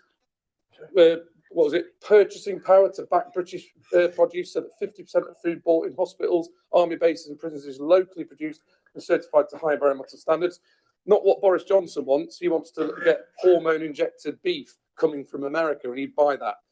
It's unbelievable. If you want to support local farmers, rather than trying to spiritually attack the government for attempting to tax us, let's work with the farmers themselves and ask them what they need. Thank you. I'm going to take two more speakers, and then we're going to sum it up. Councillor Gowland, please. Thank you. For the second time today, I'm going to quote somebody. We introduced a strange exemption for farmers, which is why so many rich people buy agricultural land in order to pass on their millions to their heirs free of inheritance tax, causing the price of farmland to go up, making it life harder for farmers. That was said by a previous Chancellor of the Exchequer, Ken Clarke.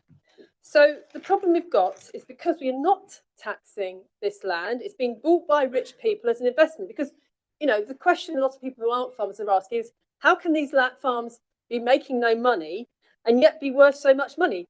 Because the farmland isn't being used for farming, it's being used for investment. We had previously had a bad tax system which was incentivising bad behaviour.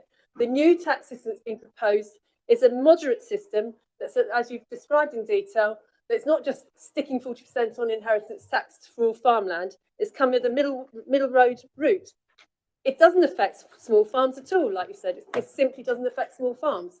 And so this, as you said, shouldn't be scaremongering. It should be explaining to people how to work with the tax system. Thank you. Councillor Mallender. Thank you. Yes, farmers are clearly angry. They've suffered badly from Brexit, which has made a real mess of the entire farming situation in this country. And now we have an ongoing confusion over subsidies. And tax breaks for agricultural land have inflated land values, making it harder for both new entrants and existing farmers.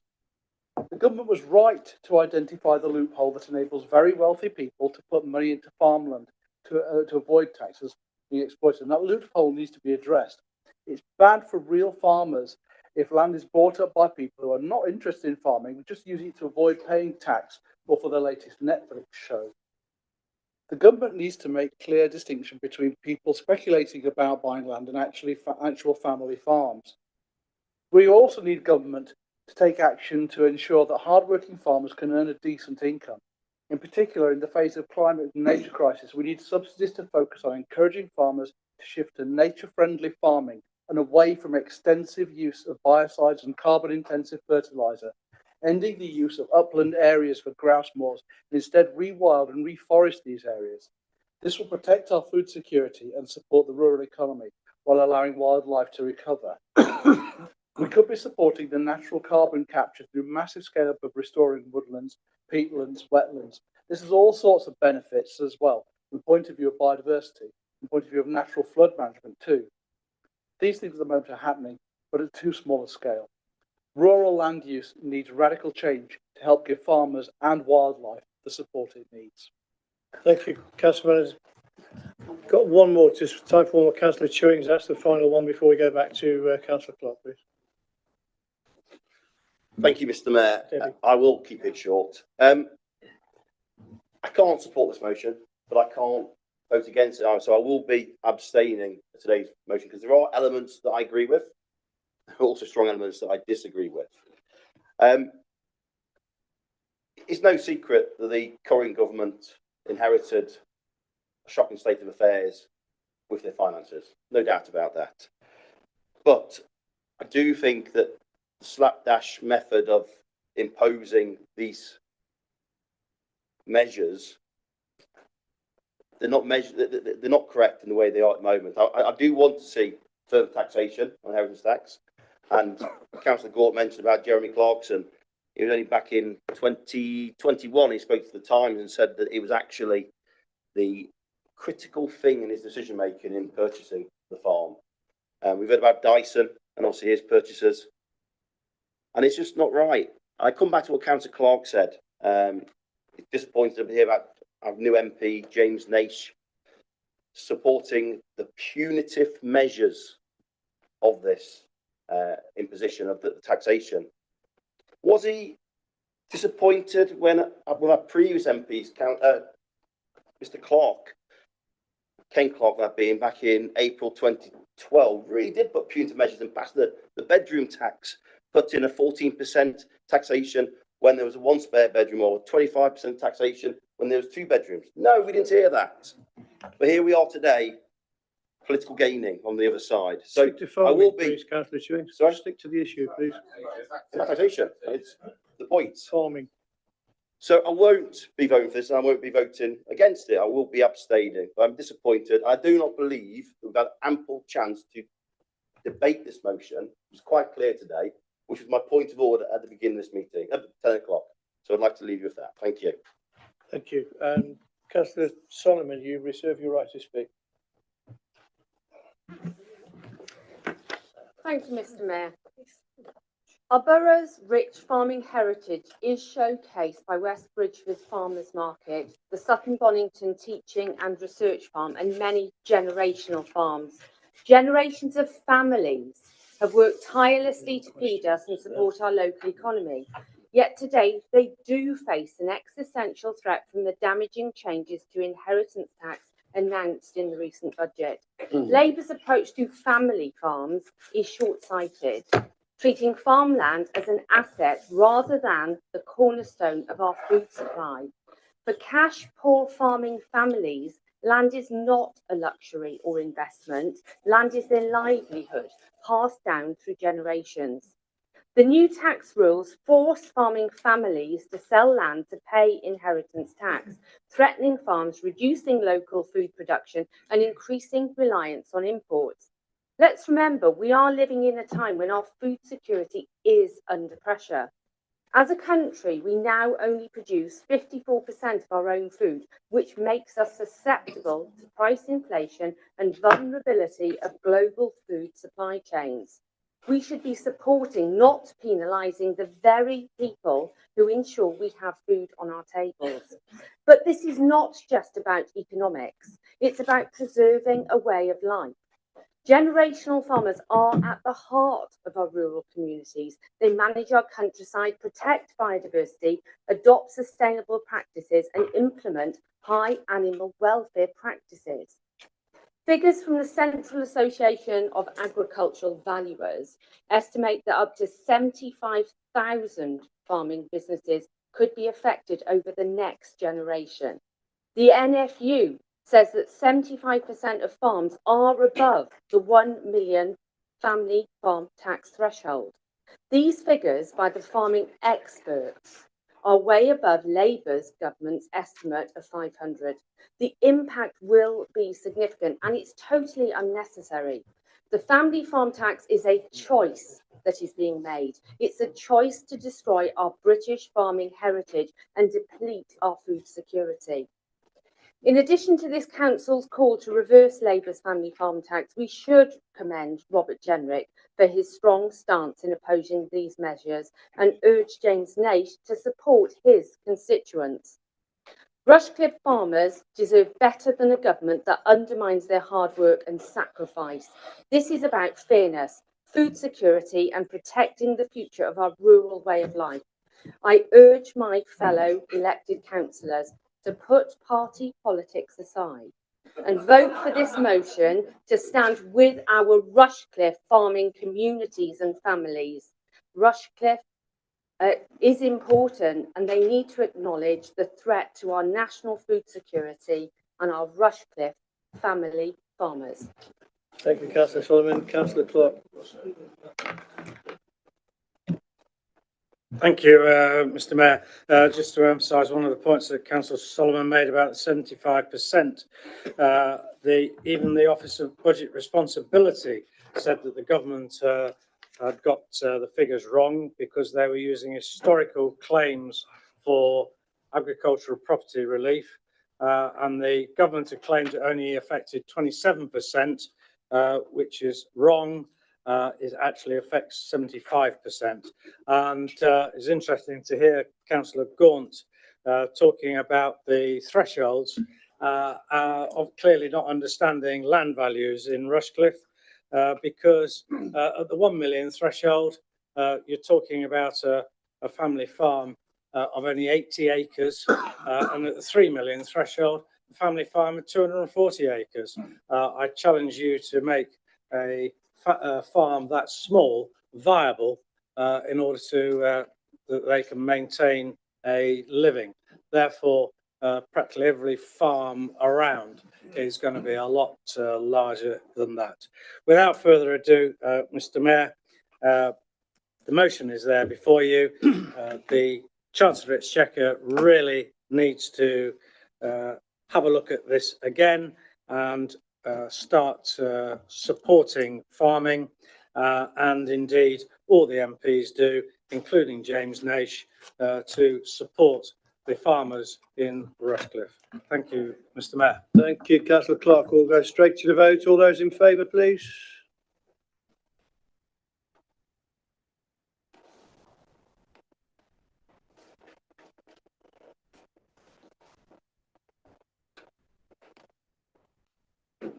All those against?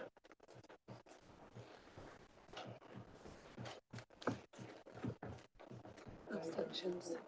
Abstentions. Any abstentions? Okay. I declare the motion is carried. Thank you for your patience, members. We've got 3 minutes before 10:30. Councillor Gaunt. I've been advised, no. The meeting is extended until 10:30. Each question has the ability to have the question, answer, supplementary and answer. The meeting, so it's up to the mayor basically whether he wants to take the questions or whether he will take them to the next meeting. Take them to the next meeting. Yep. Thank you for your patience. Have a safe journey home, and